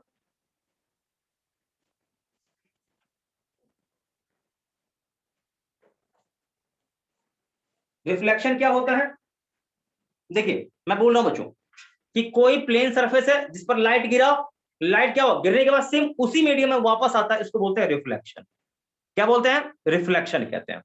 अगला है रिफ्रैक्शन। रिफ्रैक्शन क्या होता है, तो लाइट दो मीडियम को जोड़ने वाली सतह पर गिरता है ना, तो लाइट क्या होता है, मीडियम चेंज कर लेता है, एक मीडियम से दूसरे मीडियम में चला जाता है। और मीडियम बदलने के दरमियान क्या होता है कि लाइट क्या होता है कि थोड़ा सा बेंड कर जाता है। अब हो सकता है कि वो नॉर्मल की तरफ बेंड हो या नॉर्मल से अवे बेंड हो, तो इसको बोलते हैं रिफ्रैक्शन। इज दैट ओके बच्चा लोग? Yes yes sir. सर। बिल्कुल। अब आपसे मैं पूछूं कि रिफ्लेक्शन के थ्रू इमेज कहां कहां बनाते हैं, तो आंसर आएगा मिरर्स में। मिरर में आप इमेज का फॉर्मेशन केवल और केवल किसके थ्रू करते हो, तो आंसर आता है रिफ्लेक्शन के थ्रू। समझ में आया बोलो? Yes sir. Yes sir. बिल्कुल ध्यान रखिएगा। Yes sir. अब हम, हाँ बिल्कुल सही है, अब आगे बढ़ते हैं। तो यानी मिरर में जो हम इमेज का फॉर्मेशन करते हैं, मिरर में इमेज का फॉर्मेशन रिफ्लेक्शन के थ्रू होता है। तो अब ये सवाल है कि मिरर कितने टाइप के होते हैं, बोलिए। 3 टाइप्स। हाँ कौन कौन सा बोल? Plane mirror, mirror spherical mirror, spherical mirror, और प्लेन, पैराबोलिक। स्फेरिकल और पैराबोलिक। Plane, spherical, parabolic. आया बात समझ में, बोलो। Yes sir. Yes sir. बिल्कुल। अब अगला बात है कि मिरर बनाते कैसे हैं। मिरर बनाते कैसे बच्चा लोग, ये पूछा जाएगा सवाल, बहुत बढ़िया क्वेश्चन है। सर मिरर बनाते कैसे हैं? सर मिरर में सिल्वर पेंट लगा के। मिरर में सिल्वर, अरे मिरर है तो मिरर में सिल्वर पेंट करेगा क्या फिर जबरदस्ती? सही से सोच। प्लेन मिरर में। नहीं सर समझा? प्लेन ग्लास में सिल्वर पेंट करके एक साइड। हाँ देखो, प्लेन मिरर, सुनो मेरी बात को सुनो, प्लेन मिरर बनाना हो तो प्लेन ग्लास, प्लेन कौन सा, ट्रांसपेरेंट शब्द यूज करोगे कि प्लेन ट्रांसपेरेंट ग्लास को एक साइड से सिल्वर पेंट कर दें। जैसे मेरी बात को ध्यान सुनना, जस्ट लाइक ये कॉपी है, मान ये ट्रांसपेरेंट ग्लास है, तो मैंने ये देख, ये इधर से मैं देखूंगा तो मुझे आर पार दिखाई देगा, तो क्या करो, पीछे से क्या करो, सिल्वर पेंट कर दो, तो सामने देखूंगा तो मुझे अपना चेहरा दिखाई देगा। ये होता है सिल्वर पेंट करना। एक होता है कौन सा, स्फेरिकल मिरर। तो स्फेरिकल मिरर में क्या करते देखिए कि आप एक स्फेरिकल ट्रांसपेरेंट ग्लास लेते हैं, उसे कट करते हैं, मतलब आप ये समझो, यहां समझो, ये चीज समझने वाला चीज है। ये एक ट्रांसपेरेंट ग्लास है, आपने क्या किया बेटा, आपने यहां पर क्या किया है वो देखो ध्यान से, आपने एक साइड से कट मार दिया, यहां से कट कर दिया, यहां से कट कर दिया, ठीक।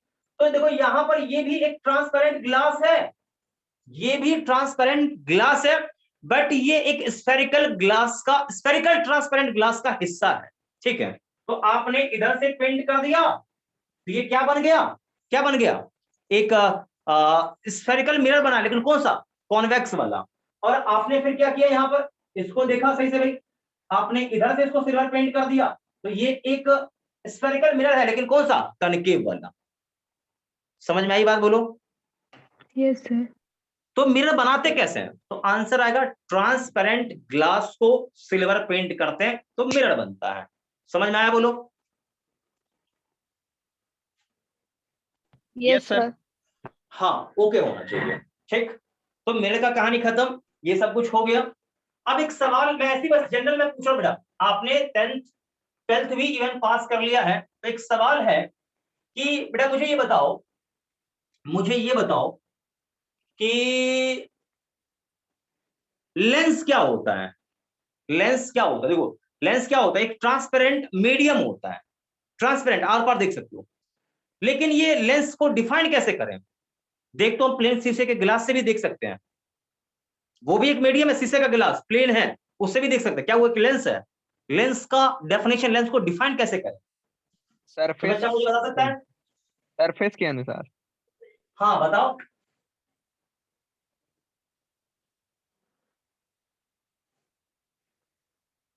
बताओ जल्दी से बताओ बेटा, लेंस क्या है? ये आपसे कोई पूछ देगा, फिर कैसे बोलोगे, कैसे समझाओगे, कैसे बताओगे, बोलो। और आपका बेसिक समझो इधर का खत्म हो चुका है। अब हम सीधा आएंगे छोटे मोटे जो बेसिक डेफिनेशन है वहां। तो इंट्रोडक्शन बेटा इतना ही है। इंट्रोडक्शन में इससे अधिक कुछ भी आपको नहीं पढ़ना है, बस कुछ बेसिक डेफिनेशन है उसे मैं आपको बताऊंगा। तो पहले मुझे बताओ कि लेंस क्या है।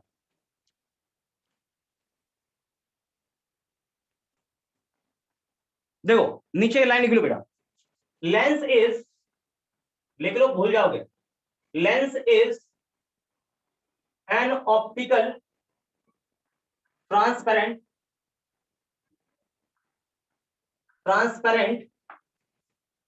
ऑप्टिकल ट्रांसपेरेंट डिवाइस, ठीक है, optical device, optical device at least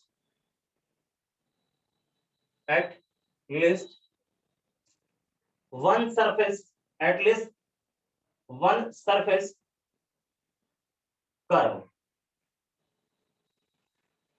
having, यहां करना having at least one surface curve. देखिए ये एक ऑप्टिकल डिवाइस है, ठीक है, जिसके पास कम से कम एक सरफेस क्या होता है बेटा? कर्व होता है। कर्व होता है, जैसे देखो कि ये दोनों ग्लास, या देखो दोनों सरफेस प्लेन है, ये लेंस नहीं, कम से कम एक सरफेस कर्व है, तो एक लेंस है। ये मैंने बोला ये एक डिवाइस है। समझ में आया बच्चा लोग? जल्दी बोलो। Yes, sir. लेकिन ना, lens is an optical transparent device having at least one surface curve. मिटा दूं? तो देखो भाई, अब आपका ये जो इंट्रोडक्शन है कंप्लीटली पूरा हो चुका है। इंट्रोडक्शन आपने देख लिया, इस चैप्टर में पढ़ना क्या था आपको समझ में आ गया होगा। अब चलो, अब है कुछ बेसिक डेफिनेशंस, ठीक है। तो नीचे हेडिंग डाल दीजिएगा सभी लोग, हेडिंग डाल दीजिए सभी लोग। टॉपिक नंबर 2 बेटा, इंट्रोडक्शन के बाद second number topic, some basic definitions, some basic definition, some basic definitions, heading डाल दीजिए सभी लोग। सभी लोगों ने हेडिंग डाल दी बेटा, जल्दी बोलो। Yes sir. पहला ये है पार्ट, डेफिनेशन, लाइट क्या है? सबसे पहला डेफिनेशन, लाइट है क्या? तो बच्चा मुझे जवाब देगा, बोलो।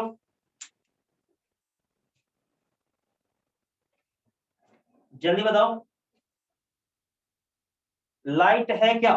तो बच्चा मुझे जवाब देगा। कोई बच्चा मुझे जवाब देगा, लाइट है क्या? आपने पहले भी पढ़ा होगा,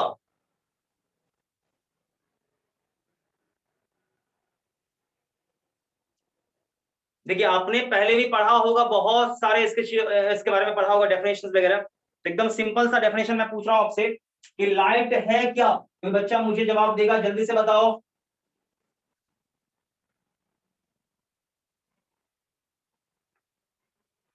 शांत होकर थोड़ा सोचिए अच्छे से और जवाब दीजिए मुझे, लाइट है क्या?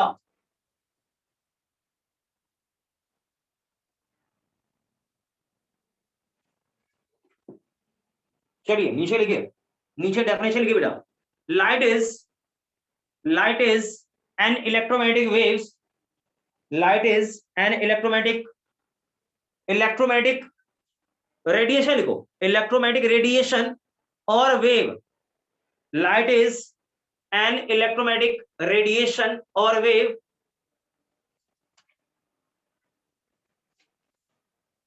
वेव लिख लिया बच्चे लोग। Yes, sir. Light is an electromagnetic wave और रेडिएशन, लिखा बोलो जल्दी। Yes, sir. हाँ, with wavelength range, with wavelength in the range of with wavelength in the range of with wavelength in the range of about 400 nanometer to 700 nanometer, 400 to 700 nanometer, लिख लिया बोलो। Yes, sir. Comma करके आगे लिखना बेटा, comma करके आगे लिखो। To TO2 to which I is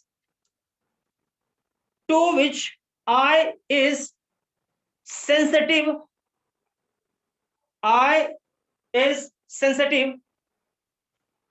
to which I is sensitive, and I can can visualize an object, लिख लिया, visualize an object is called light, अब एक सवाल मैं बेटा पूछ रहा हूं आपसे, क्या ये लाइट क्या है, क्या आपको ये समझ में आया? बोलो, लाइट क्या होता है, ये आपको समझ में आया? बोलो। Electromagnetic radiation. अच्छे से बेटा जवाब नहीं आया, अच्छे से Yes, जवाब नहीं sir. आया आपका। क्या Yes, होता sir. है? लाइट एक तरीके का इलेक्ट्रोमैग्नेटिक रेडिएशन या वेव है, हाँ, जिसकी जो इलेक्ट्रोमैग्नेटिक वेव रेडिएशन, बिल्कुल बिल्कुल सही बोला आपने। आपसे कल को पूछेगा कि अरे बेटा मुझे बता कि लाइट है क्या, तो आप सीधा जवाब ना कि लाइट इलेक्ट्रोमैग्नेटिक वेव्स है या इलेक्ट्रोमैग्नेटिक रेडिएशन, दोनों एक ही शब्द है। इलेक्ट्रोमैग्नेटिक वेव्स यूज कर लो या इलेक्ट्रोमैग्नेटिक रेडिएशन यूज कर लो, क्या दोनों दो चीजें? क्या एक ही चीज है? एक ही चीज है दोनों, ठीक। अब आपसे पूछा जाएगा भाई इसमें आगे बोलो, तो आप ये ध्यान रखिए कि जो ये एक ऐसा इलेक्ट्रोमैग्नेटिक वेव्स है जिसके वेवलेंथ का रेंज, लाइट एक इलेक्ट्रोमैग्नेटिक वेव्स है जिसके वेवलेंथ का रेंज 400 नैनोमीटर से 700 नैनोमीटर होता है। और ये क्या होता है, ये क्या होता है कि आंखों के लिए सेंसिटिव होता है, जिसके थ्रू हम क्या करते हैं, किसी ऑब्जेक्ट को विजुअलाइज करते हैं, इसीलिए इसको बोलते हैं विजुअल लाइट, इसीलिए इसको क्या बोलते हैं, विजुअल रे भी कहते हैं इसको। क्या कहते हैं बच्चा लोग? विजुअल भी कहते हैं। मैं आपको समझाता हूं थोड़ा सा, इसी में थोड़ा सा एक पॉइंट देख लो बेटा, ध्यान सुनना, देखो बहुत ही इंपॉर्टेंट, इलेक्ट्रोमैग्नेटिक स्पेक्ट्रम, ध्यान से बेटा इसी में देख लो, बहुत शानदार चीज बता रहा हूं, बहुत सारे लोगों को आपको पता भी नहीं होगा ये चीज, आप ध्यान से देना। देखो सबसे पहले मैं बात करता हूं इलेक्ट्रोमैग्नेटिक स्पेक्ट्रम का, तो आपने बहुत सारे इलेक्ट्रोमैग्नेटिक वेव्स का नाम सुना होगा, सुना जरूर होगा, ये ध्यान रखिए, जरूर सुना होगा आपने। तो इसमें कौन कौन सा बेटा वेव आता है, मैं यहां लिखता हूं, देखो सभी लोगों को दिख रहा होगा। पहले आता है RW, RW मतलब रेडियो वेव, RW मतलब कौन सा वेव बेटा, जल्दी बोल। Radio wave. Yes sir, radio. अगला आता है MW, माइक्रोवेव, कौन सा वेव? माइक्रोवेव। हाँ, उसके बाद आता है IR, इंफ्रारेड, IR इंफ्रारेड, कौन सा रेड बोलो? इंफ्रारेड। इंफ्रारेड। हाँ इंफ्रारेड, IR मतलब इंफ्रारेड, समझ आओगे। उसके बाद कौन सा आता है? विजुअल रे, अभी ध्यान सुना, विजुअल रे मतलब, विजुअल मतलब क्या, VIBGYOR,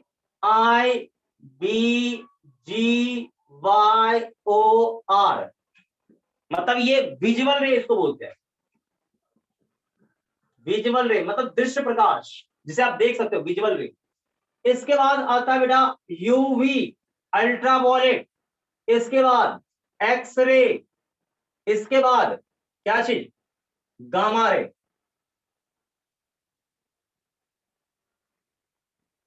गामा रे, ये ध्यान रखिएगा, गामा रे इसको बोलते हैं, एक्सरे गामा रे। तो बेटा मुझे ये बताओ, ये एक इलेक्ट्रोमैग्नेटिक स्पेक्ट्रम का सीरीज मैंने बनाया है, इलेक्ट्रोमैग्नेटिक स्पेक्ट्रम सीरीज, ठीक है।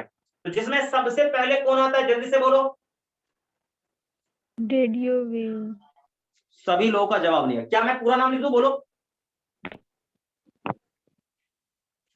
रेडियो वेव,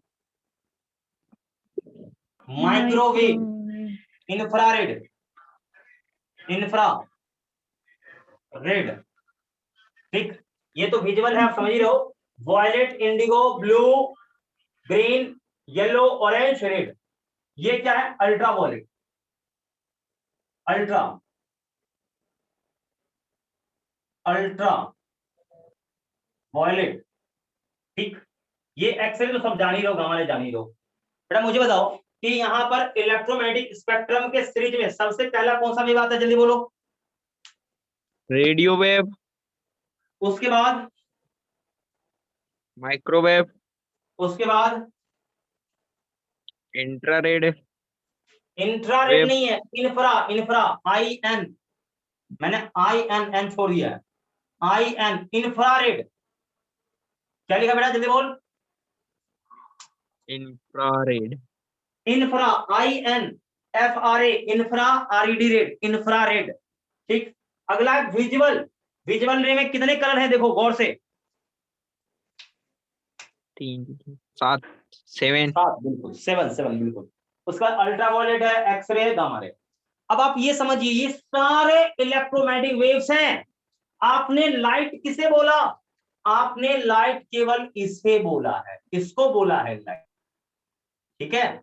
इसी को आपने केवल लाइट बोला है। और इसका रेंज क्या होता है, 400 नैनोमीटर से 700 नैनोमीटर। कितना होता है बोलो, 400 से 700। नहीं आया बात समझ में, जल्दी से बोलो, नहीं आया बोलो। आ गया। मतलब देखिए, आप ये समझिए, देखो मतलब मैं बात करूं इलेक्ट्रोमैग्नेटिक वेव्स की, तो इलेक्ट्रोमैग्नेटिक वेव्स में बहुत सारे वेव्स आते हैं, बहुत सारे प्रकार के वेव, जैसे radio wave, microwave, infrared, visual, ultraviolet, X ray, gamma ray. आपने सुना होगा एक्सरे का भी नाम, आपने सुना होगा गामा रे का भी नाम। ये सब लाइट है, सब रेडिएशन है, लेकिन आपने इसको लाइट बोला। जैसे आपने कभी सुना होगा, अरे एक्सरे, एक्स लाइट, या गामा रे, गामा लाइट, ऐसा पढ़ सुना भी होगा। लेकिन गामा रे बोलते हैं, गामा या एक्सरे बोलते हैं। इसको रे बोला, यहां अल्ट्रावायलेट रे, ये सब रेडिएशंस हैं। लेकिन ये जो अपने आप में ये जो लाइट है ना, ये जो लाइट हम लोग जिसके थ्रू देख पाते हैं, ये भी रेडिएशन है, ये भी एक प्रकार का रेडिएशन है। लेकिन इस रेडिएशन का नाम लाइट पर, क्यों, क्योंकि इसके थ्रू हम विजुअलाइज कर सकते हैं। ये हमारी आंखों के लिए क्या होता है, सेंसिटिव होता है, इसके थ्रू हम देख सकते हैं, इसलिए इसको हमने लाइट बोला। यदि कल को अल्ट्रावायलेट, कल को अल्ट्रावायलेट हम देख पाते, अल्ट्रावायलेट हमारी आंखों के लिए सेंसेबल होता, जिसके थ्रू हम देख पाते, तो ये अल्ट्रावायलेट भी क्या होता, लाइट कहलाता। नहीं आया बात समझ में? आ गया सर। मतलब आप ये समझो ना कि इधर से इधर का, इधर से इधर का रेडिएशन हमारे आंखों के लिए सेंसेबल नहीं है। देखो ये सब भी मतलब एक प्रकार का इलेक्ट्रोमैग्नेटिक रेडिएशन है, मतलब इधर से इधर का, नॉट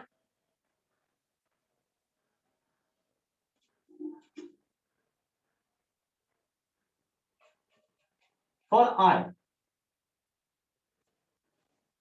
ये इधर से इधर का भी नॉट सेंसिटिव फॉर आई, ये ध्यान रखिएगा। अब आप ये समझिए, जैसे सांप, स्नेक, पता है आप लोगों को चीज, स्नेक इंफ्रारेड को देख सकता है, मालूम है, बोलो। स्नेक इंफ्रारेड को देख सकता है। क्या बोला बेटा मैंने, जल्दी बोलो। यस सर, इंफ्रारेड को देख सकते। कौन, स्नेक, स्नेक्स लेकिन इंफ्रारेड हाँ को देख सकते हैं। बिल्कुल बिल्कुल बिल्कुल इंफ्रारेड को देख सकता है, ये ध्यान रखिएगा। अच्छा एक और बात मैं आपको थोड़ा सा बता देता हूं, बहुत ही मुख्य बात, आने वाले एग्जाम्स में नीट वगैरह में हो सकता है, मे भी आ सकता है। जैसे हम लोग बात हम करें, जैसे आपने सुना होगा रडार का, रडार सिस्टम नाम सुना कभी? आपने Yes. कभी रडार का नाम सुना है? Radar. Yes sir. Yes sir. Radar.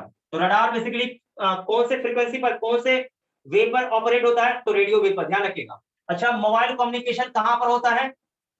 Microwave पर। मोबाइल कम्युनिकेशन माइक्रोवेव पर। एक और बात, इंफ्रारेड, आपने सुना होगा नाम ऑप्टिकल फाइबर का, सुना है नाम? बोलो। ऑप्टिकल फाइबर में कौन से रेडिएशन का यूज करते हैं? इंफ्रारेड का। किसका यूज करते हैं? जल्दी बोलो। इंफ्रारेड का। समझ में आया? बोलो। Yes yes sir. सर। अच्छा, ओजोन लेयर को कौन डैमेज कर रहा है? अल्ट्रावायलेट। एक्सरे, आपको पता ही होगा एक्सरे वगैरह कैसे बनता है, हैवी मेटल पे गिराते हैं तो ये सब एक्सरे बनता है, ठीक है। तो खैर ये ध्यान रखिएगा, आप इसे नोट कर लीजिएगा, नोट कर लीजिए और ध्यान से माइंड में सेट कर लीजिए। एक चीज और आपको मैं बताता हूं, बेटा इधर से इधर जाओगे, इधर से इधर जाओगे तो वेवलेंथ घटेगा और फ्रीक्वेंसी क्या होगा बेटा? बढ़ेगा, ठीक। और एक चीज ध्यान रखिएगा, लैम्डा इंटू एफ क्या होगा? सी, यानी 3 इंटू 10 का पावर 8 मीटर पर सेकेंड, ये ध्यान रखिएगा, ये भी, ठीक है। ठीक है बेटा, जल्दी बोलो। मैंने क्या बोला? ध्यान सुना। इधर से इधर जाओगे तो वेवलेंथ घटेगा कि बढ़ेगा? सब लोग शांत हो गया। मैं क्या बोल रहा हूं बेटा? इस तरफ से इधर जाओगे तो वेवलेंथ घटेगा कि बढ़ेगा? सोच के बोलना, मैंने लिखा है पूरा। घटेगा। वेवलेंथ घटेगा। हाँ, अब फ्रीक्वेंसी क्या होगा? बढ़ेगा। बढ़ेगा। बढ़ेगा। अच्छा, एक सवाल, एक सवाल मुझे बताओ कि रेडियो वेव और माइक्रोवेव, रेडियो वेव और माइक्रोवेव दोनों में वेवलेंथ किसका कम होगा? ये रेडियो किसका? रेडियो वेव का। रेडियो वेव नहीं का नहीं, वेवलेंथ क्या होगा? माइक्रोवेव का। अभी फिर वो पलटी मार रहे हो आप अपने आंसर से। मैं आपसे क्या पूछ रहा हूं, किसका वेवलेंथ अधिक होगा?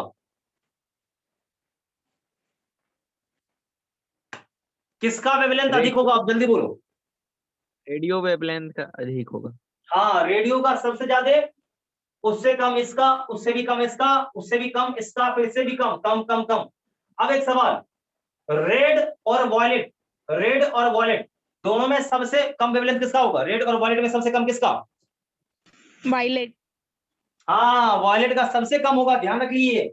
आगे आगामी क्लास में मैं बता रहा हूं, आगामी लेक्चर में जो आने वाले लेक्चर्स होंगे उसमें ये बार बार यूज होगा कि वॉयलेट का सबसे कम, उससे अधिक, उससे अधिक, उससे अधिक, सबसे अधिक। यहाँ पर ध्यान रखिएगा।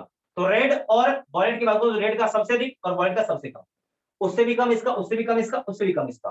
तो पूरे इलेक्ट्रोमैग्नेटिक स्पेक्ट्रम में सबसे कम वेवलेंथ किसका होता है?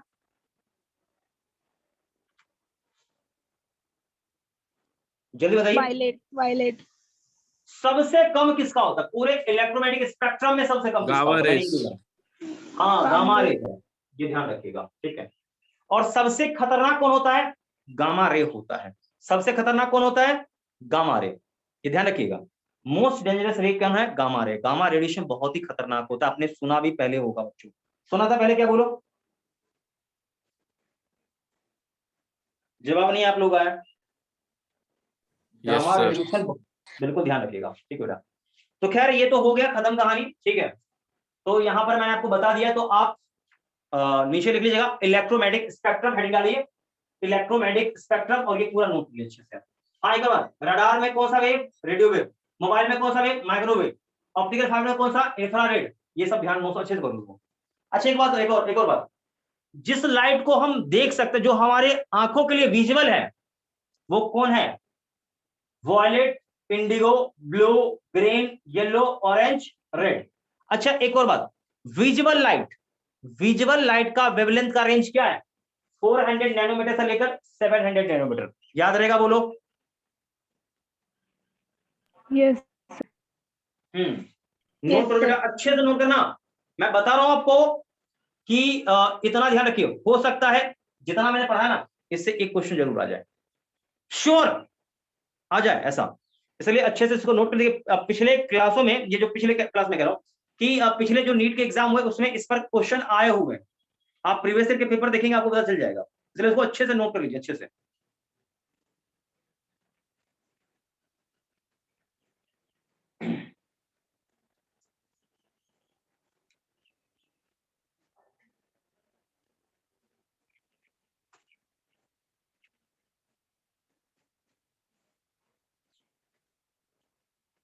हो गया नोट बेटा, जल्दी बता।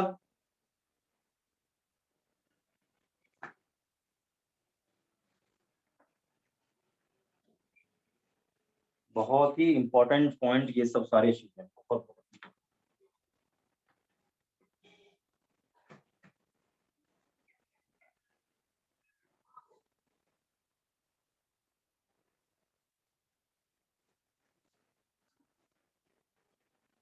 हो गया बच्चा लोग, जल्दी बोलो।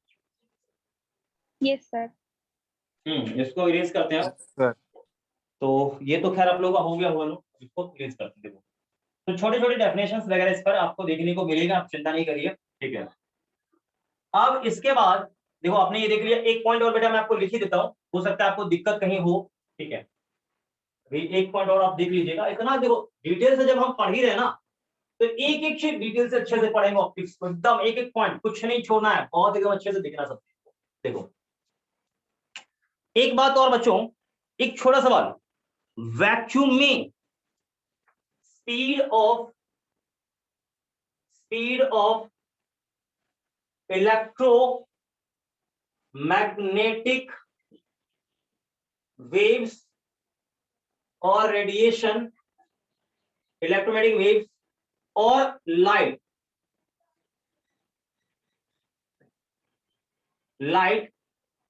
इन वैक्यूम इज कितना, जल्दी से बोलो, जल्दी से बोलो। वैक्यूम में इलेक्ट्रोमैग्नेटिक वेव या रेडिएशन का स्पीड कितना होता है? तो बच्चा मुझे 0 बताएगा।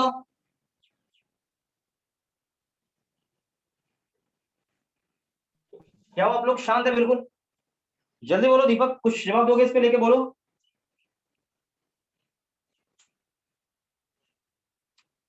क्या आप लोगों को नहीं मालूम है, क्या बोलो? No sir. नहीं मालूम है, ठीक है, कोई बात नहीं है, कोई बात नहीं है। देखिए कोई भी इलेक्ट्रोमैग्नेटिक वेव हो, मैं पहले बता रहा हूं, कोई भी इलेक्ट्रोमैग्नेटिक वेव हो, चाहे वो लाइट हो, ठीक है, इसका रफ्तार वैक्यूम में होता है 3 × 10⁸ मीटर पर सेकेंड, यानी 3 लाख किलोमीटर पर सेकेंड। है बात समझ, जल्दी बोलो। 3 × 10⁸ मीटर पर सेकेंड। बच्चों याद, ये याद रहेगा, बोलो। Yes sir. क्या पहले आपने नहीं पढ़ा था क्या? अब बोलो। जल्दी बताओ, पहले नहीं पढ़ा था क्या? तो फिर पढ़े थे सर। पढ़े थे लेकिन याद नहीं था, यही ना, पढ़े थे लेकिन याद नहीं था। चलिए कोई बात नहीं, लिख लीजिएगा, बहुत बढ़िया पॉइंट था, ठीक है। तो चलिए ये तो क्लियर है, अब हम आगे बढ़ते हैं। ये छोटा छोटा पॉइंट था, ये मैंने आपको बता दिया है। देखो बेटा आज का लेक्चर यहीं तक रहने दो, ठीक है। और देखो टाइम भी हम लोग का हो चुका है। आज के लेक्चर में आपने काफी कुछ देख लिया है, ठीक बेटा। अगले क्लास से जो भी बचे हुए डेफिनेशंस इसमें हैं, जैसे अब अगला जो हम लोग का जो डेफिनेशन आएगा, देखो लाइट क्या होता है मैंने आपको बहुत अच्छे से समझा दिया, ठीक। अब हम बात करेंगे लाइट में रे क्या होता है। रे समझ रहे हो? आपने कभी सुना होगा, अरे लाइट रे है, लाइट बीम है, मतलब लाइट रे या फिर बीम, ये क्या होता है, इसका डिस्कशन हम करें। तो कोशिश आप करिएगा कि जितने भी डेफिनेशंस वगैरह हैं, जैसे कि बीम, रे, converging, diverging, image, object, real, virtual, जो भी है, ये बेसिक सारे डेफिनेशन आप अगले क्लास में आप तैयार कर लेंगे। कर लो बेटा, जल्दी बोलो। आप लोग का जवाब नहीं आ रहा, क्या अगले क्लास में आप, अगले क्लास से पहले क्या आप पूरा बेसिक डेफिनेशन तैयार कर लेंगे? जल्दी बताइए।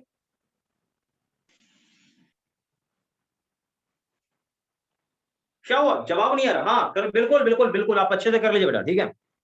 तो आज का सेशन यहीं पर एंड करते हैं, ठीक है बेटा, कोई दिक्कत किसी को नहीं होना चाहिए, ठीक है। सबको बाय बाय बेटा, सबको एक साथ बाय बाय।